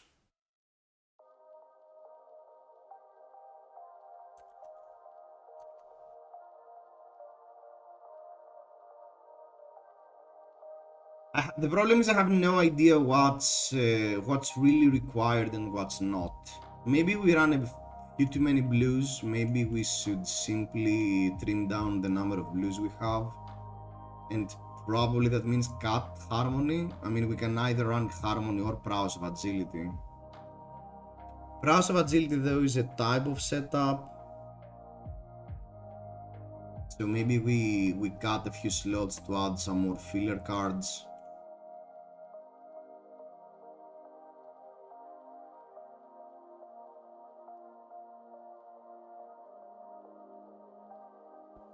Like cutting some cards for That's All You Got, or when we side in the Flick Flags.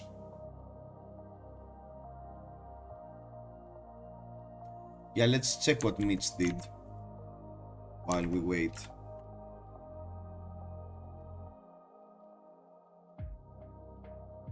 Flick, Scalper, Perdition, Black Tech.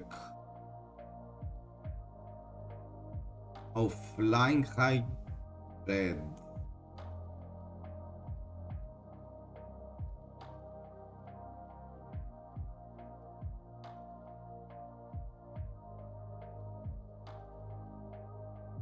Hello friends and hello Kabi HS. What's up, Gimpo?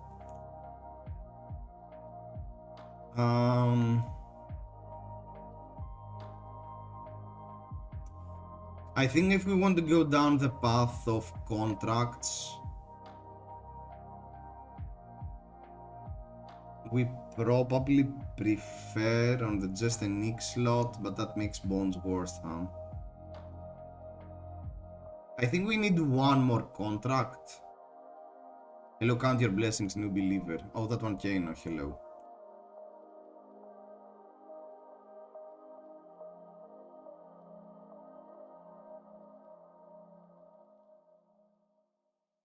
Oh, I think I want to mulligan.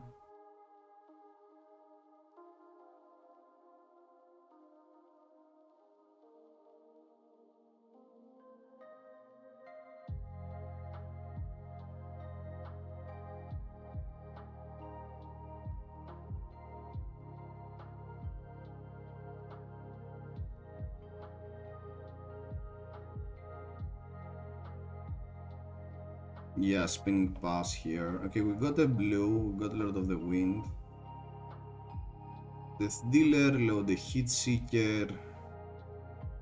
Place with inertia, that's a bit annoying. Take aim, sure. Big Hit Seeker.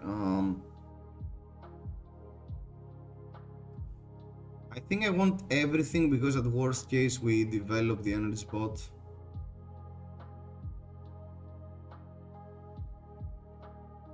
I mean, is there any chance they can block 10?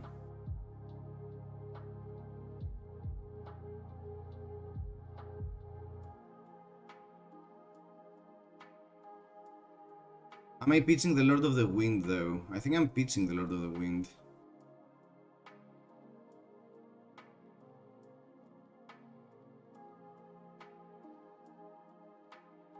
That means we fetch a Bonds, right? Yeah.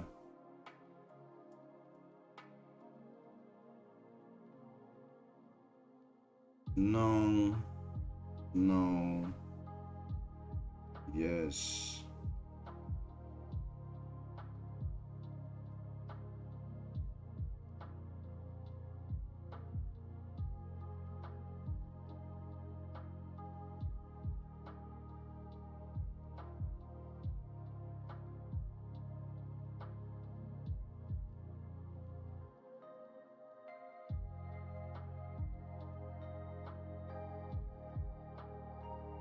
Okay.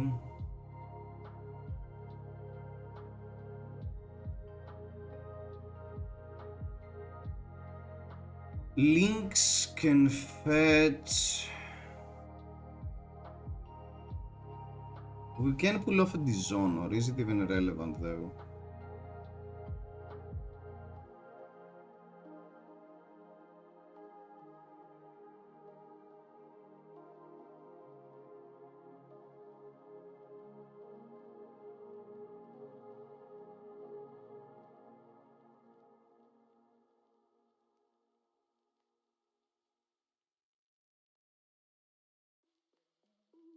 I mean, I could fetch a Dishonor, right?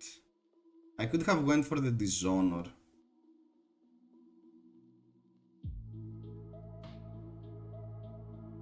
I could have fetched the Dishonor because of the extra reaction, I guess.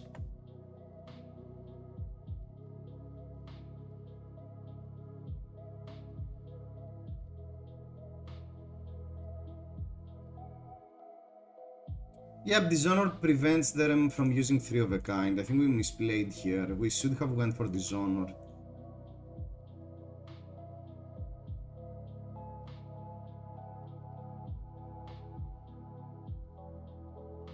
Rain Razors and Seek and Destroy, yeah.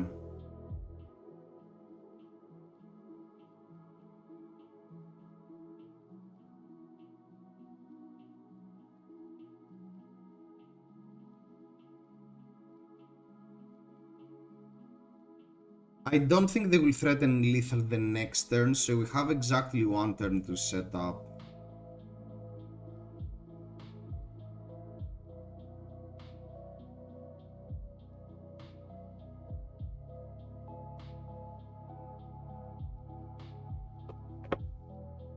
Oh, they get a gold. That's cute.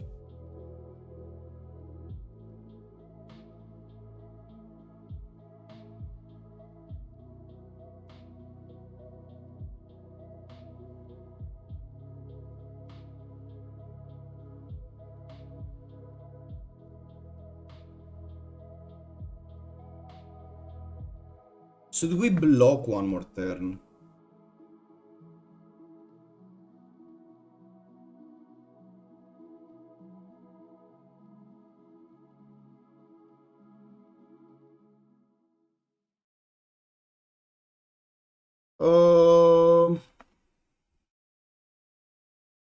I think we do. We do want to block this turn, yeah.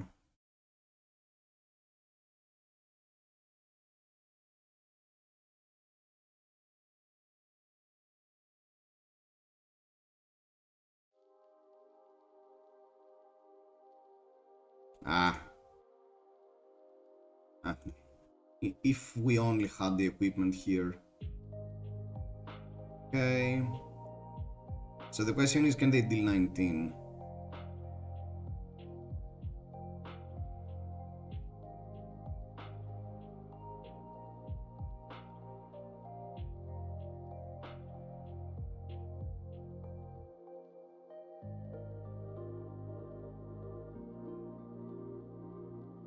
Yeah, it was simply better to Death Dealer.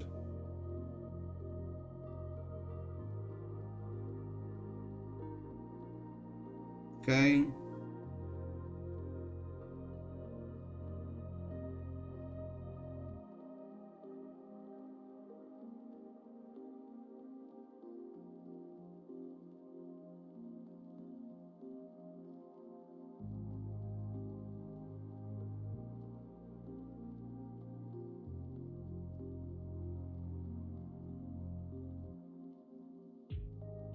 I think I'm going to discard even bigger than that. Can I play my hand with only 0 cost though? I trigger Katsu, fetch a Whelming. Discard this one. Whelming fetches Retrace. Retrace plays Break Tide.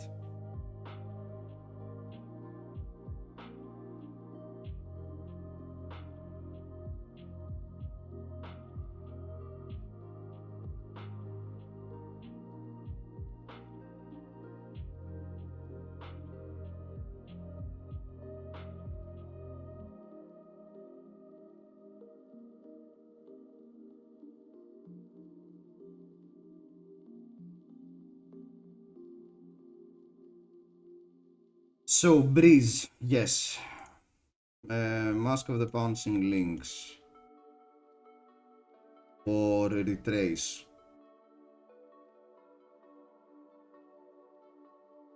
Retrace needs Whelming. I can even bigger here.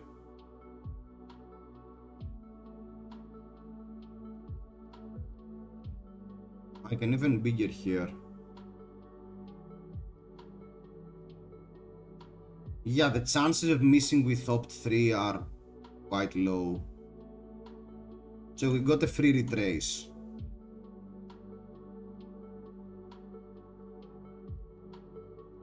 Is retrace good? Because we now fetch a Descendant Gust Wave out of Flaster Fist.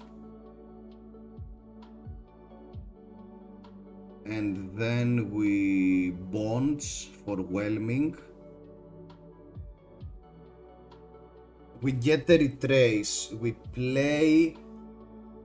We get the Flaster Fist into a Descendant. The Descendant triggers the retrace that then triggers the bonds.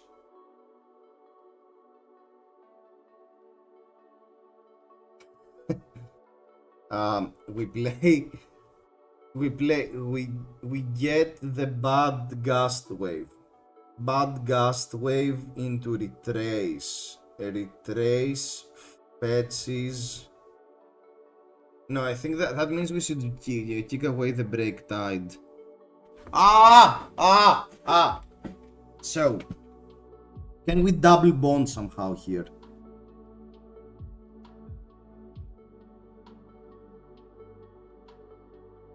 We need to fetch bonds with Katsu, so we only have one copy of bonds. So bonds, we get the Gust Wave of. So we need to get the Gust Wave of Lynx. We get the Gust Wave. Yeah. We get the Gust Wave of Lynx. So we Gust Wave into bonds, but then retrace is not active. We get the Gust Wave out of Lynx. We get the Gust Wave. We get the Gust Wave out of Lynx into bonds from Katsu. So we discard the card we draw. We don't have the Bad Gust Wave in the discard pile. Oh, we can fetch another bonds.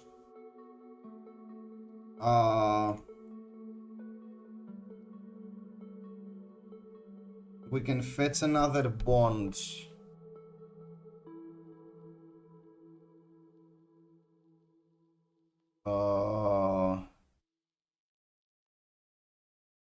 Gust Wave, bonds fetches Gust Wave.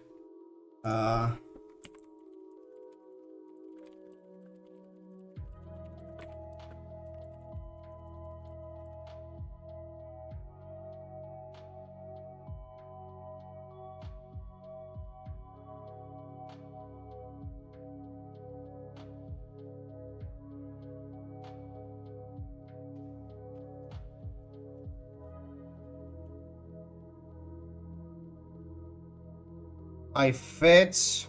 Okay.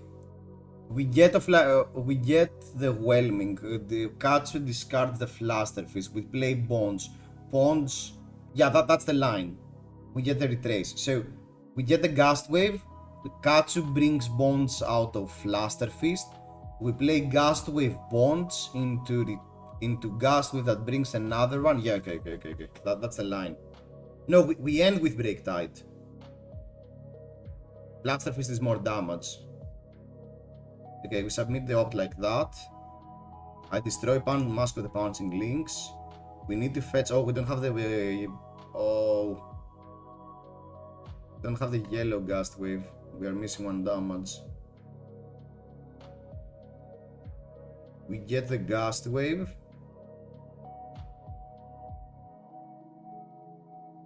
And Katsu triggers.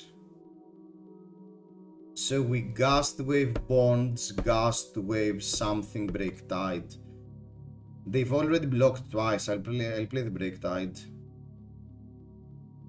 So I discard the Flaster Fist to fetch a bonds. So I Gust Wave.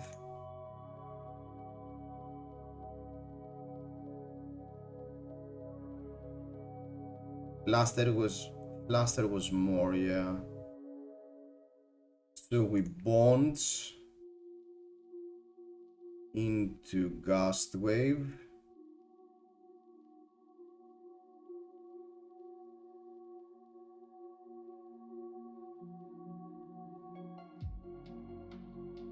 Gust Wave into Retrace. Rushing. Yeah, that was Flaster Fist was way more relevant, you're right.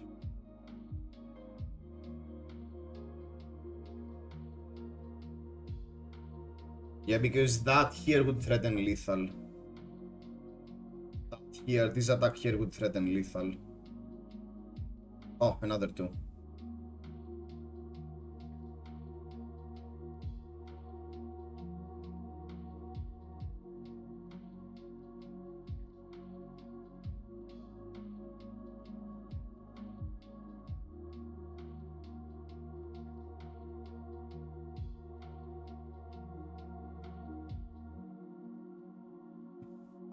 3 and 4. Oh, that's not a zero cost, so I don't have an option.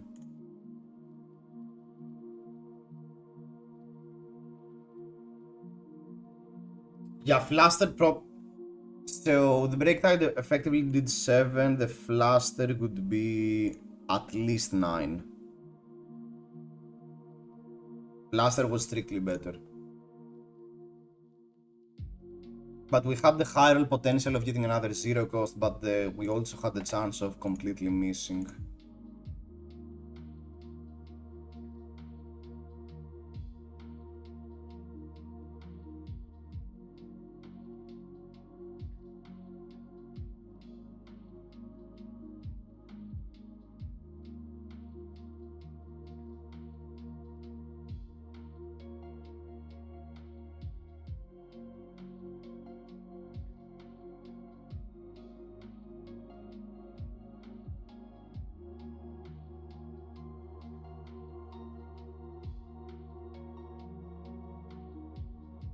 They probably have an attack here, so it's not like the game is over.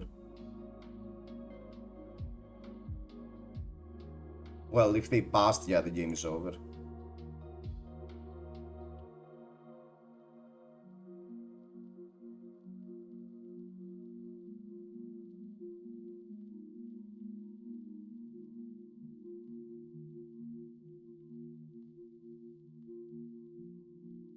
Lol, no.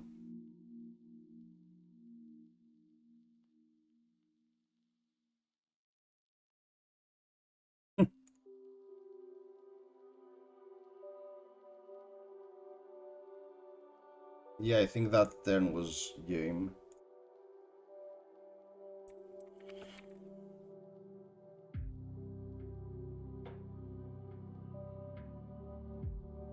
That's an interesting take, to add a few of the blue cards and blue Seekem Shot to the list. But I think Return Fire is a bait in the Death Dealer build. I think a Return Fire is simply a card for the cannon. And I don't know what Monkey Powder achieves. I don't think you need the extra reload.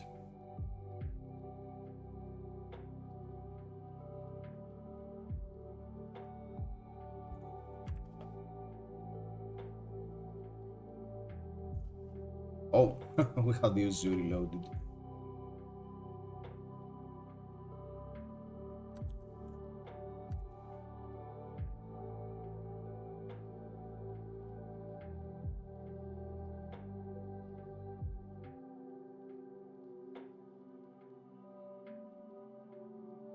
Flying High Blue on Nu. Flying High Blue on Nu. Yeah.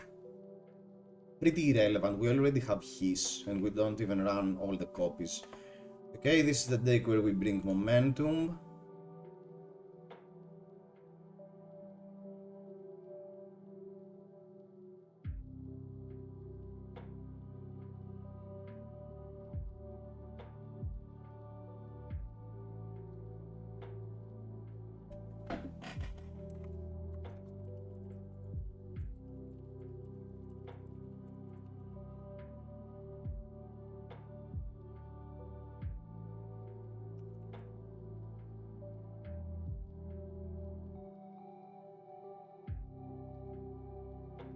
Nifedi has flying wiki with Mistblade, yeah.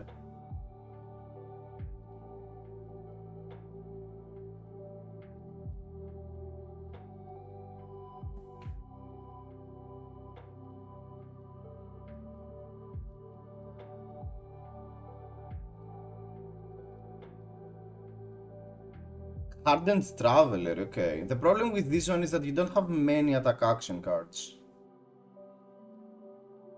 I think I got Dutch here to death.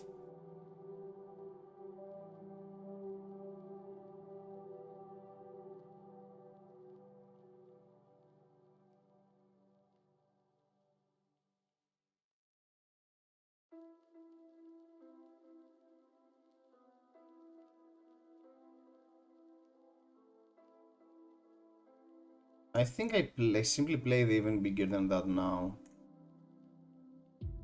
Get the info. Oh.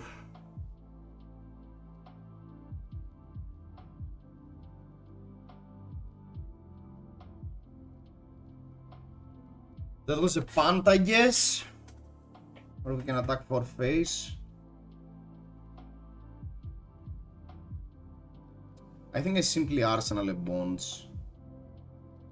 I can Arsenal a Bonds and you draw a Gust Wave next hand.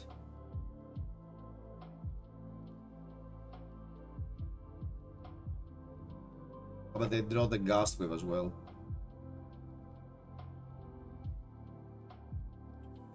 Oh!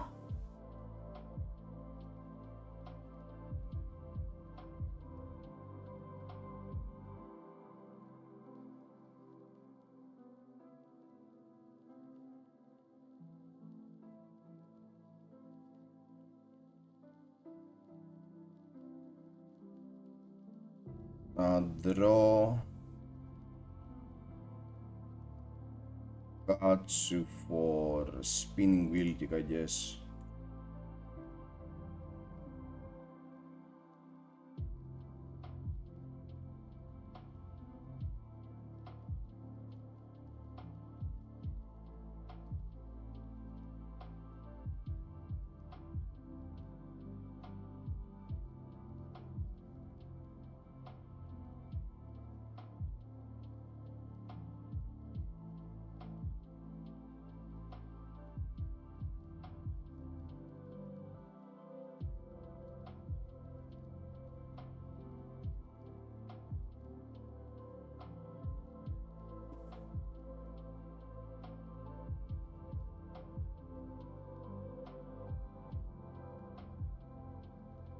No, they turn face down my Gust Wave.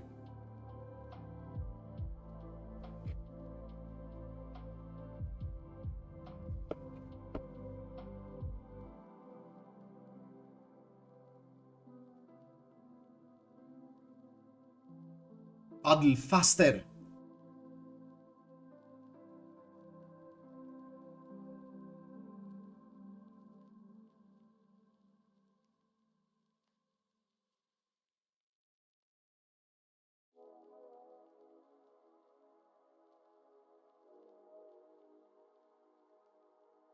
And maybe this is one of the few matchups where you want Tunic. Yeah, maybe.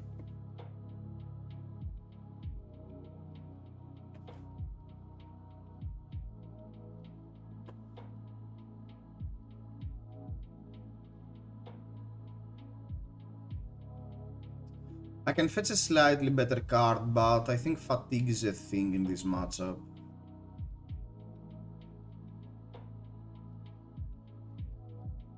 Why didn't I Kodachi Kodachi? My freaking god, I'm so bad at this game.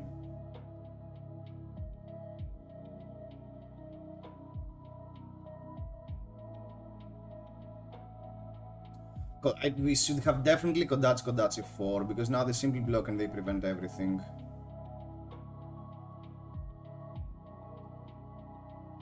Okay, if they were planning to use equipment, it wasn't that much of a difference.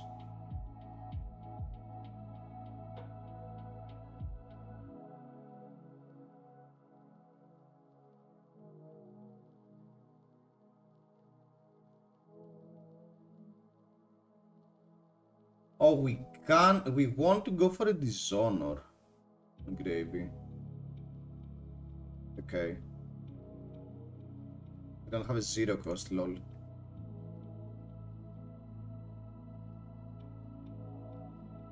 And we don't have a flaster.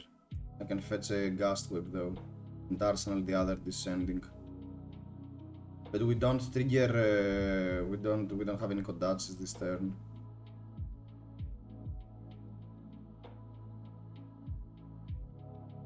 Jam. Okay. Jam pass.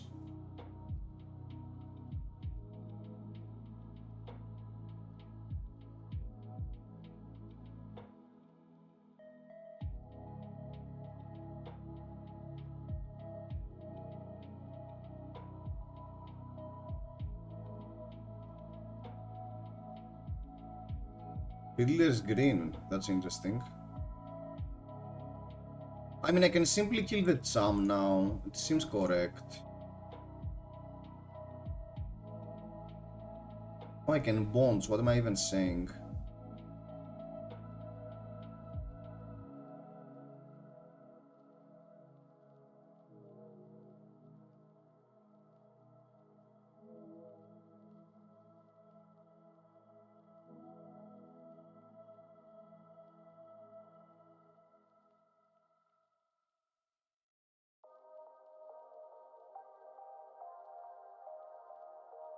We have dishonor. Are we drunk? A bit. We are a bit drunk.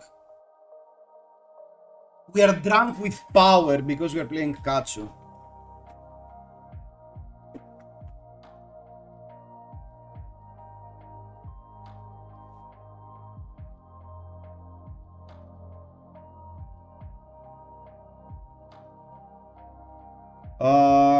Kodachi, be like water, may discard. I think I prefer to draw the card. Yeah, I'm whelming him, yeah. They trigger balance.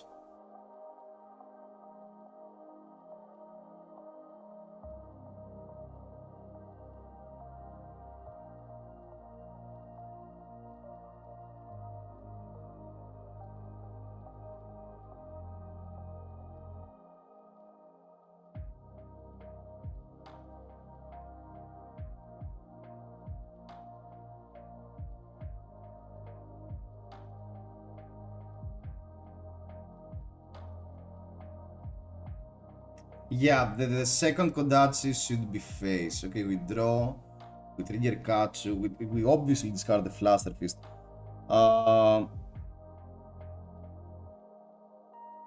Yes. And I'm fetching a bond. So we...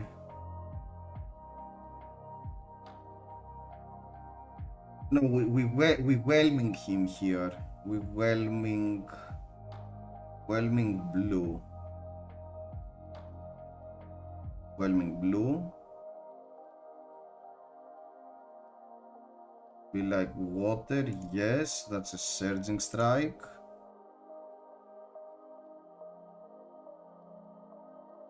Discard dishonor. To fetch another dishonor, you mean?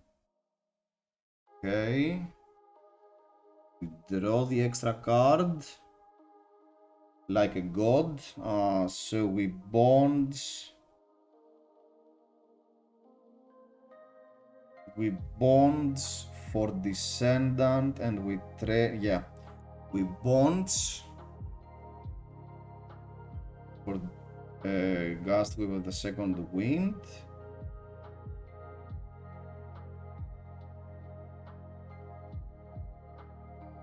Yes, so we Gust with the second wind.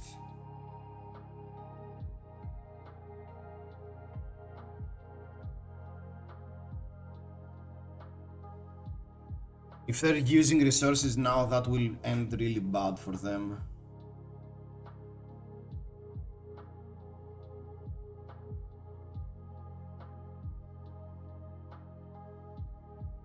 Oh, Gaswave doesn't have go again.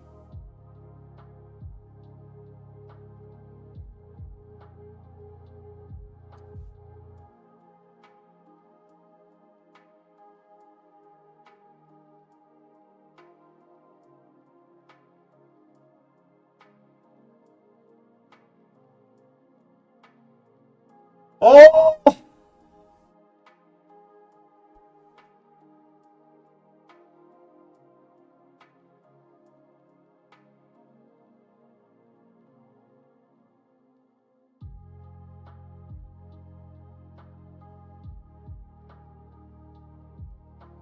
For retrace into surging. We only made 9 mistakes this turn. Don't worry.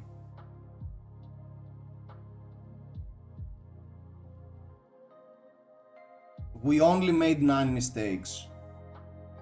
We took 9 game actions, and we did 9 mistakes with these 9 game actions.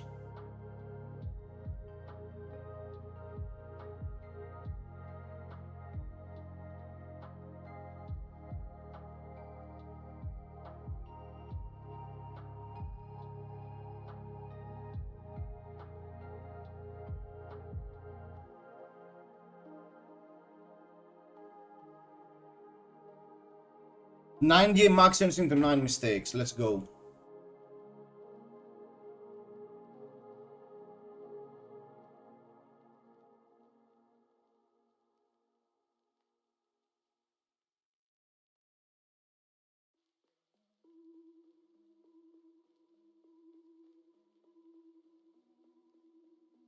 Only mistake is playing catch.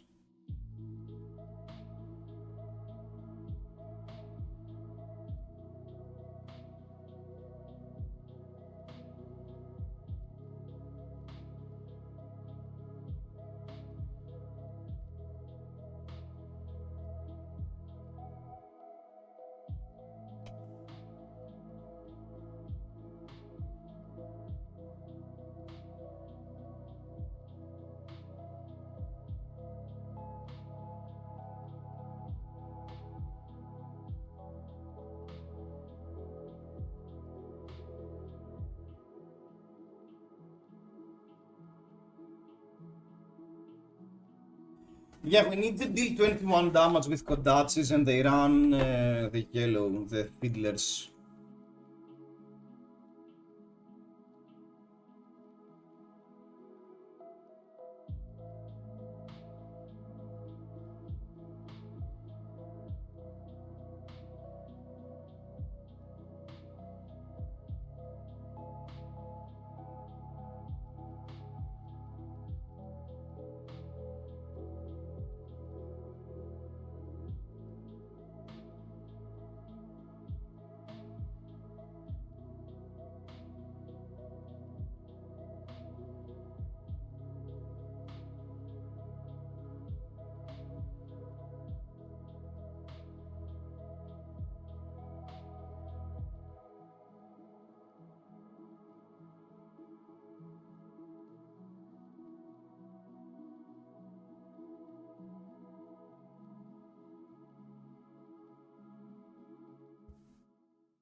For which card are they playing strategic planning? All the grave, okay. And remembrance, okay. So what? I think we got Dachi face.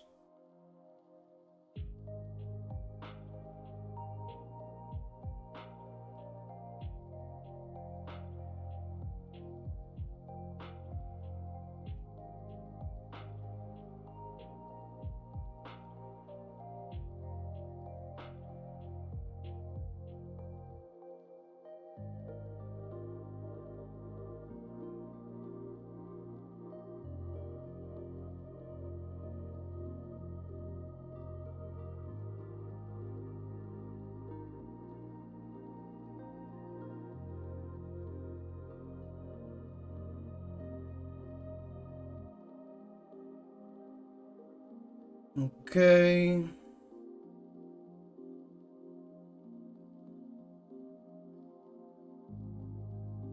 And now they jump. I definitely want to trigger Katsu. probably discard Teapot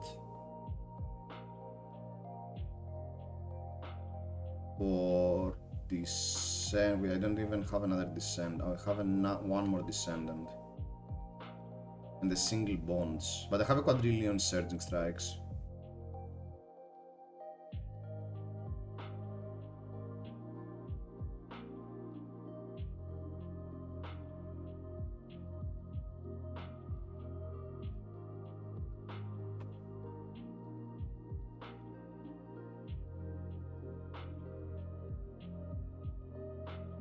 May I have the next dance? Of course. Of course, Panther.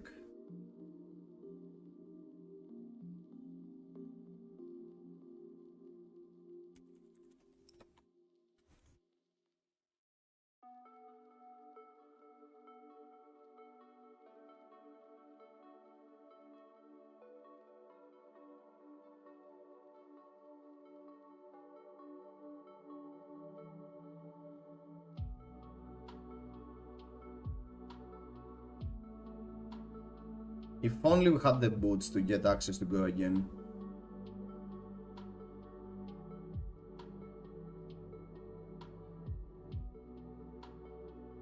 I think we are unironically losing this game.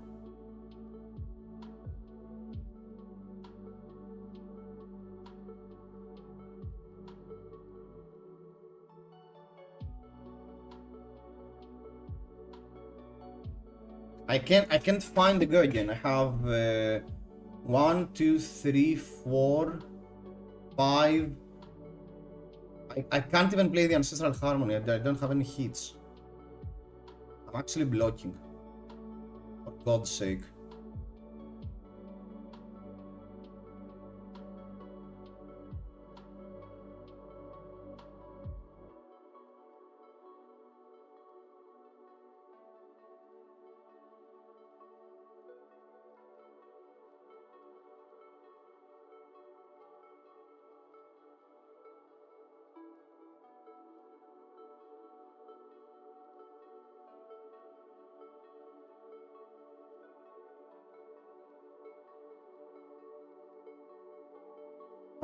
So they get rid of... I think I will get rid of the dock easier at some point.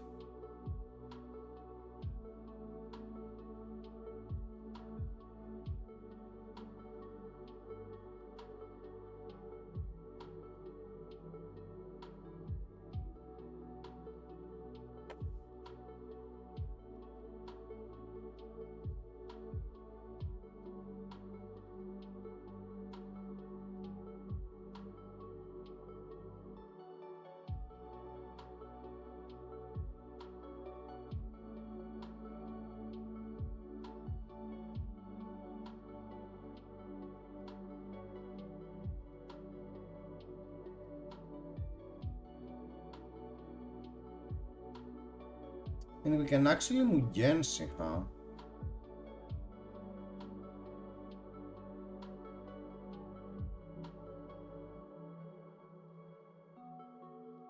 Sam! Oh, wait. That's bad news. We can kill Sam with the current damage we have, so we need to kill the dog instantly.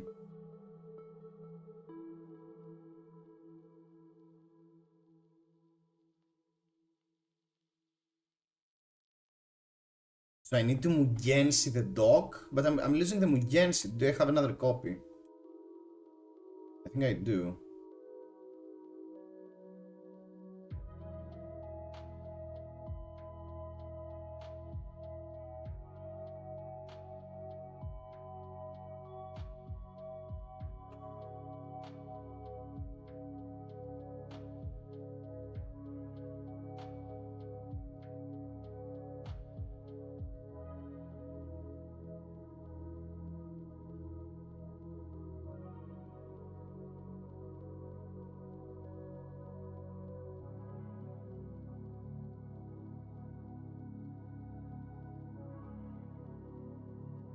Okay, that ninjas tend to go wide.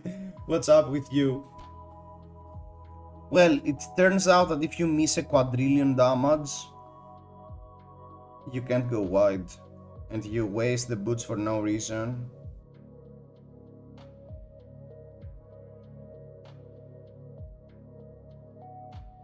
Okay. So now we do what? So we do Kodachi phase. Do we have another red gust wave? One yellow, one red. Yeah, we do. We are running out of threads quite fast, that's true. But we still have 39 life, and they are at 13. I think we're in a decent spot.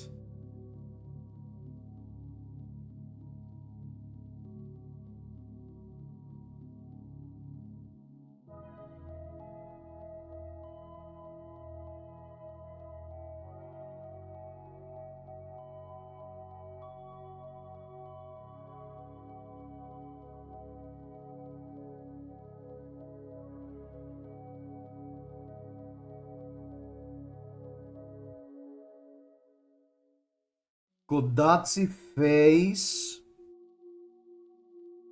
They activate Cham. If they don't activate Cham, we be like water the Sawbones. But we open with Kodachi phase. We learned our lesson.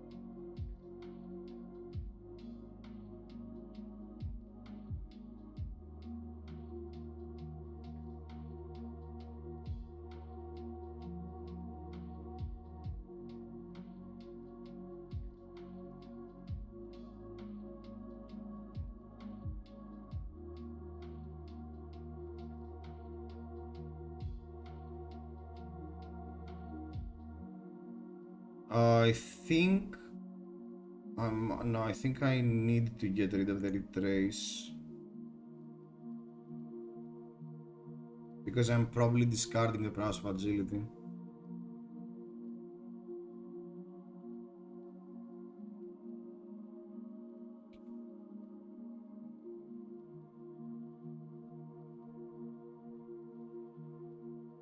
Okay.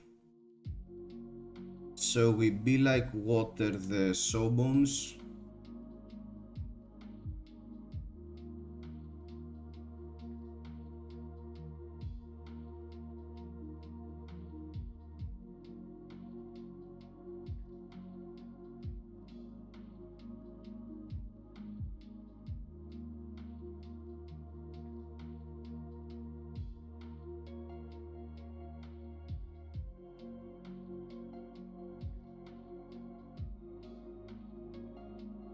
No, I think we should fetch here the card we will follow up with after bonds. So after bonds, we are going to fetch. No, Pandrak, they don't. After bonds, we are going to fetch. We can fetch a retrace actually. We can fetch a retrace. That means we won't break tide. Do we have a retrace in the graveyard? We have. We do.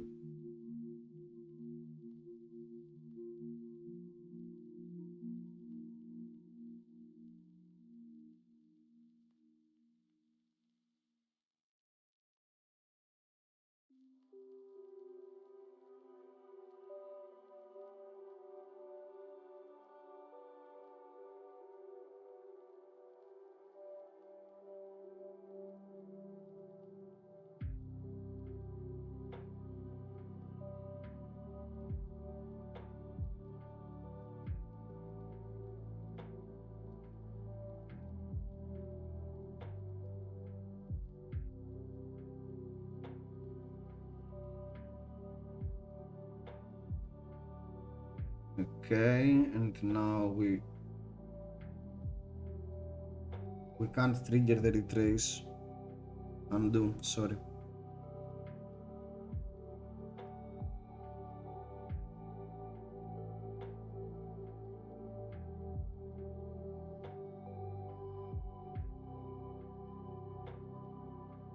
Oh!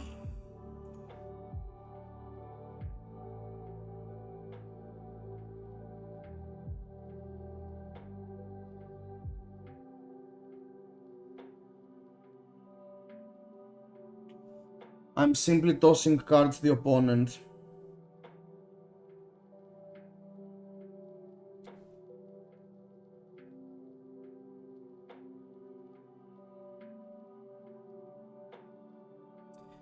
Cats is actually an interesting deck now.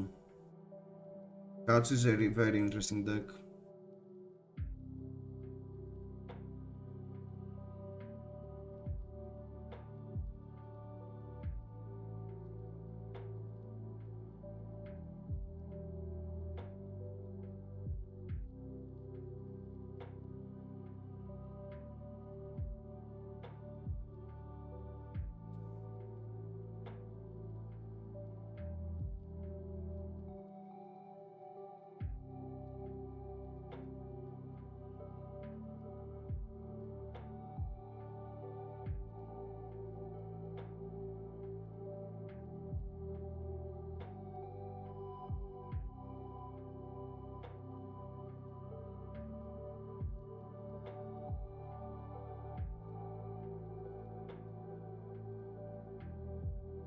I think we need to go for Mugensi here. Why didn't...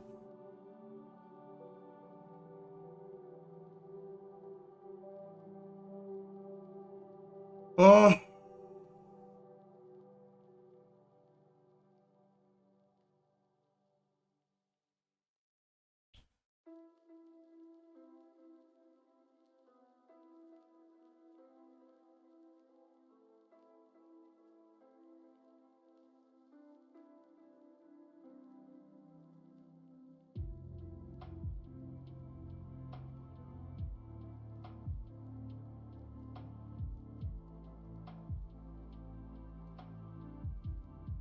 I don't have another Mugensi.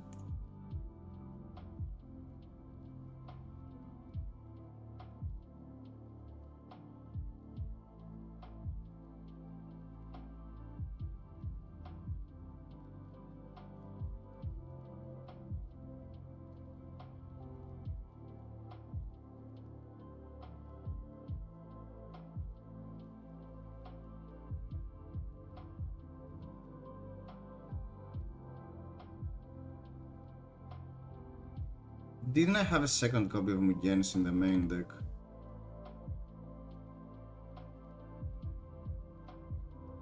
There should be one more Mugensi in the main deck, right?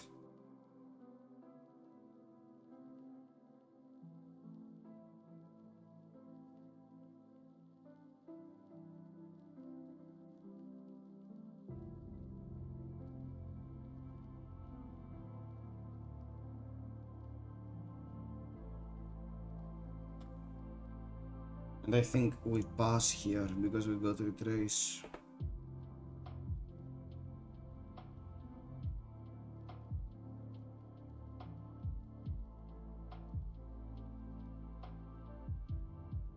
Oh!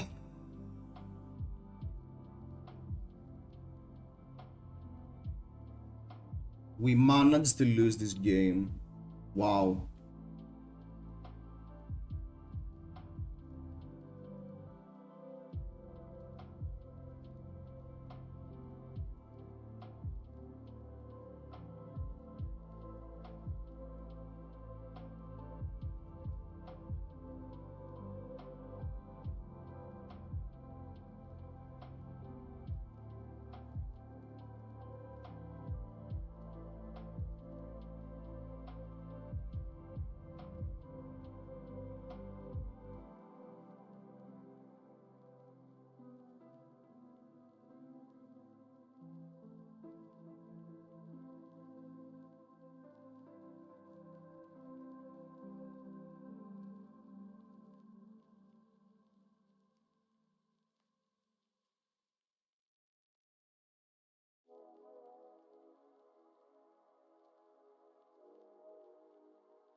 Do we even have a surging strike? One. Okay, we did. Okay. We had one more real hand. Oh! So next turn we would draw only 2 cards, and our next hand would be open with no pop chest for surging face into double ancestral. We would draw these 2 cards into whelming bonds, keep all face, I guess, into whelming bonds. Yeah, we had 7, and another 4, 5, 12 into another bonds, that was going to fetch nothing. It was going to fetch a Fluster Fist or whatever. We had 7, 12, 16, because that is 18, and another 2. And if we drew any Surging Strike, another 4. Wow, that was rough. Tantric, what do you want to play against?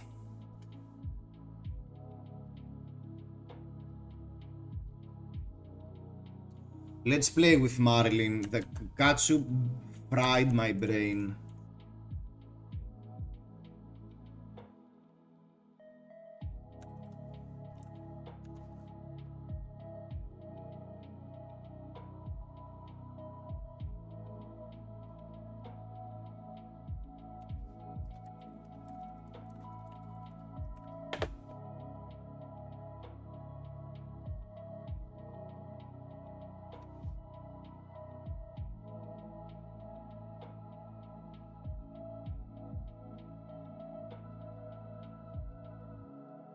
It hurts my pain seeing you navigating it. Okay.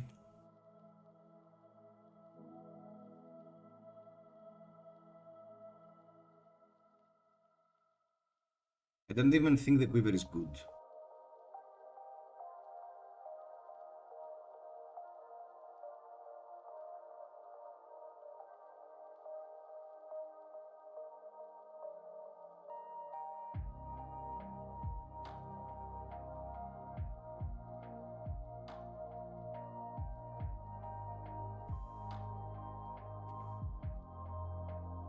Blood Rush, okay. So no quiver for me, I guess, turn 0.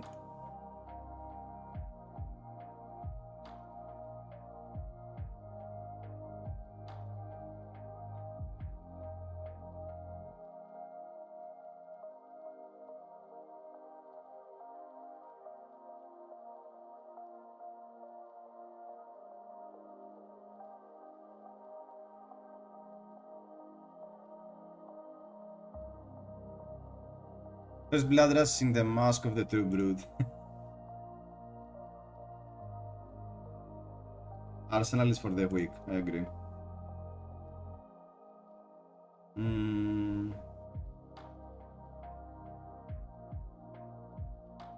I think it's better to gamble, because even if we miss, we Arsenal Blue Arrow, and I guess that's fine.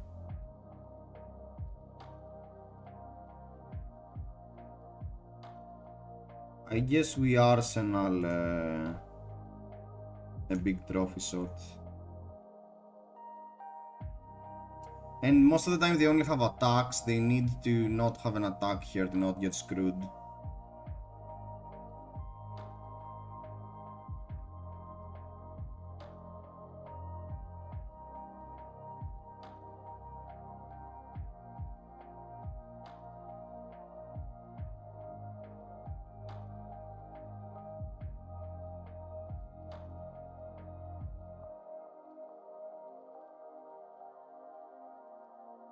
Ah!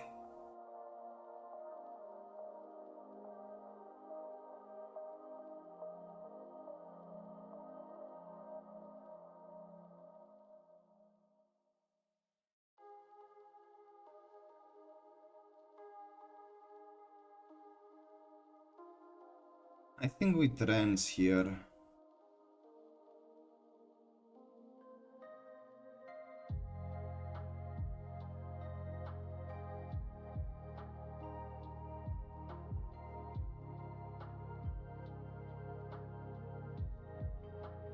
The question is, do I codex?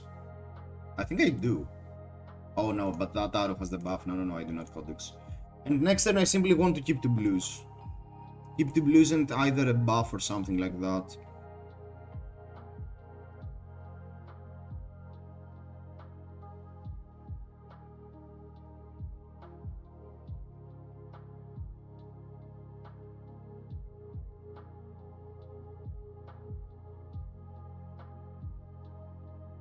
Perfect.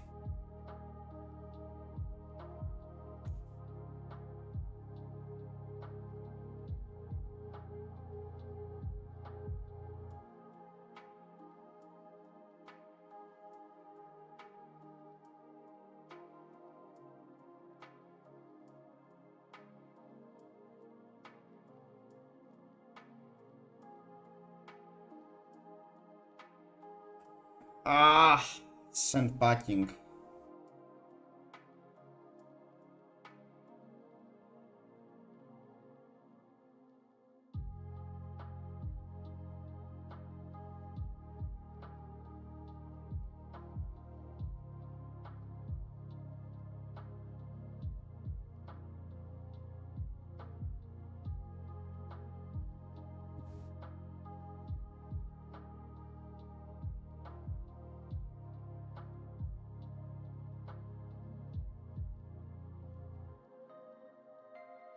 Okay. Is it better to shoot that or should I codex for a bad arrow? I think it's better to shoot that.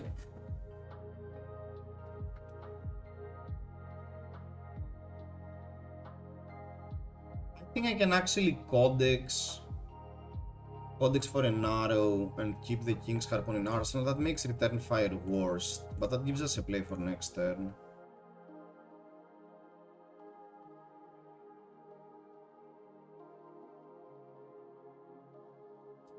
Because King's Harpoon without the activation is pretty weak. It's not like it accomplishes much, even with activated. Okay, that's a good hand. So we need not to get threatened lethal here. What do you have the cast moons?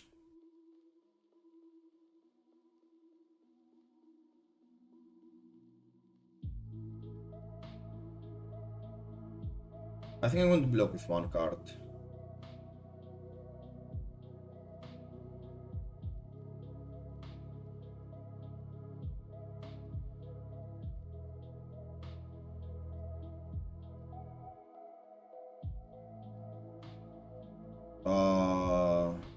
Yeah, we definitely three of a kind.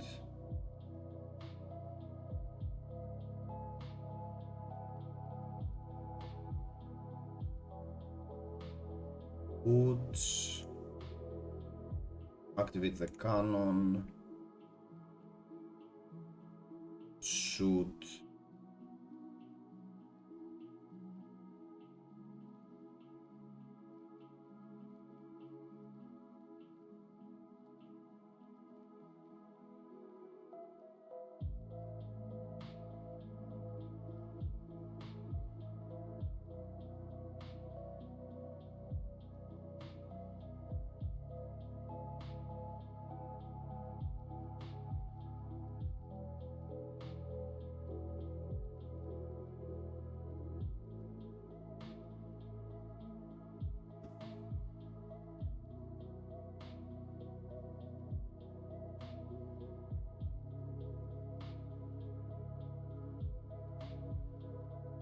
We get hit by a CNC 4-8 next turn, but we can sacrifice the Cellas if we can shoot back with the ship.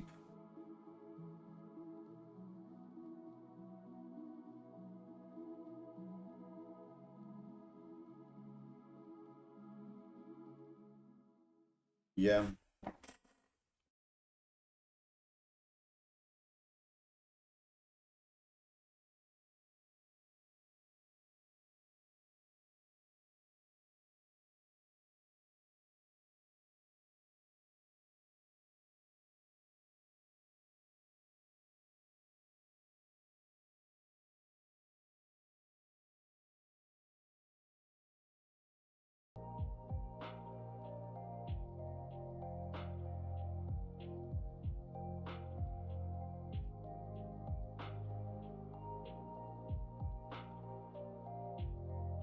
Oh, cast bonus. I think I still hit with that. And here we bait the flashback as well.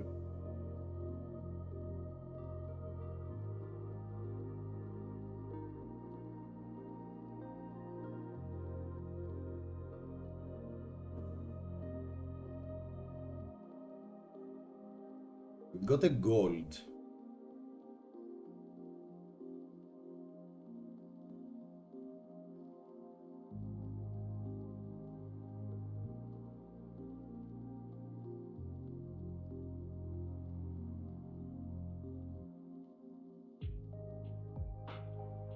That's a good card.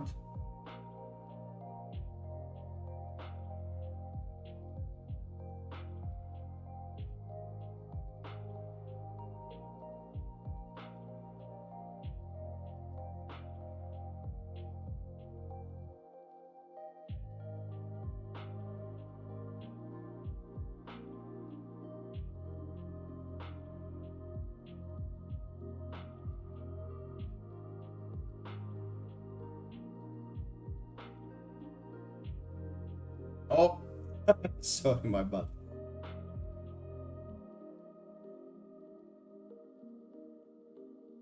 We take 5. I guess we need to sacrifice the trends.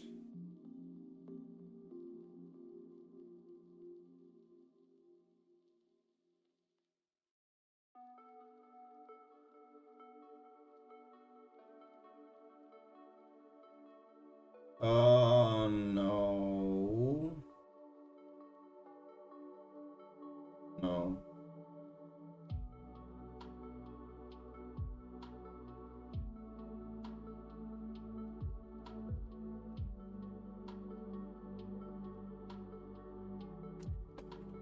Yeah, any blue would have been better than premeditate here. Any yellow would have been better than premeditate here.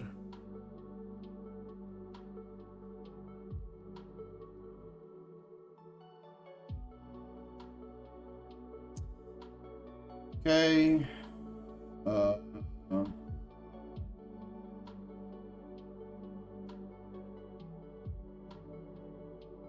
I guess we shoot the Helix.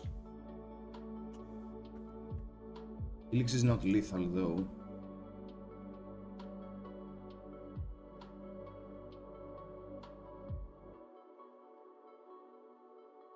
Coming for 6, that's coming for 7.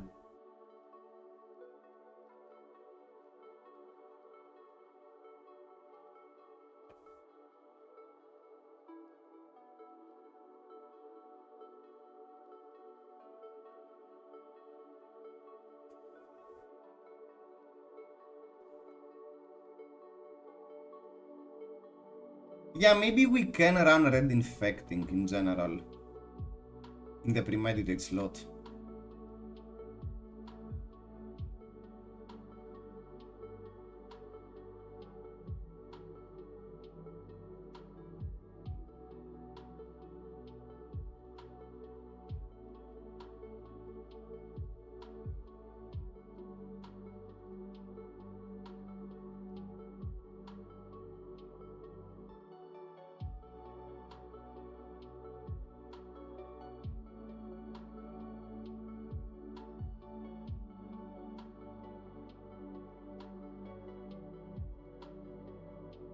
The reactor bust.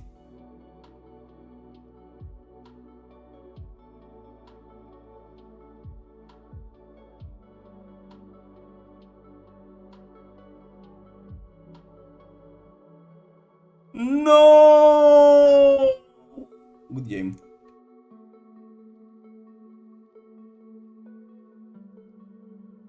GG. Yeah, I think in this type of matchup it felt like premeditate was a bit of a win more. And whenever we're winning more, we have the luxury of putting a card in arsenal. I think that should be our only extender. Death Touch is horrible.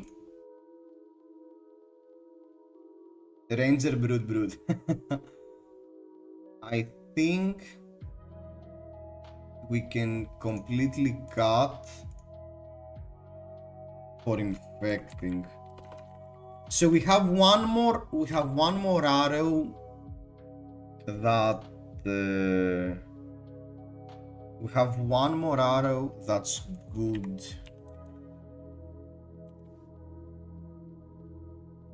With that synergized with the rest of the deck. I didn't have Force Blood Rush spell on 30, but I want to see what happens. Yeah, I mean, in the rest of the new High Seas hero, it makes a lot of sense because they run a lot of no blocks, but the Harpoon build of Marlin blocks quite well, and also you could get highly punished if I had the Return Fire. But anyway, can you share the list so I can try some games with the new Ranger? Yeah.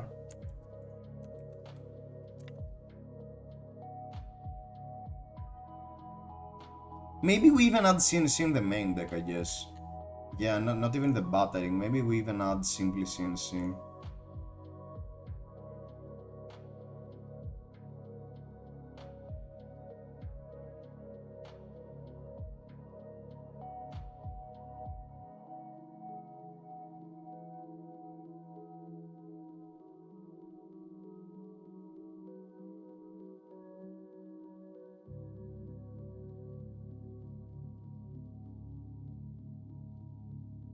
Okay, guys, that was it for today. Thanks for watching. Thanks for dropping by. I will probably see you tomorrow. Again, we'll keep testing with the high seas, and in 2 days we will start seeing the new cards. We'll see the whole set, so we'll have a much more clear image of what the new set looks like. So we'll be around. I will be doing the typical deck tech with Hamish from Post Point for Marilyn, so we're going to do that, and probably we're going to do a Necro deck tech as well for the channel before Bologna. Or maybe do the second Marilyn deck tech as well for the Death Dealer build. We'll probably do both.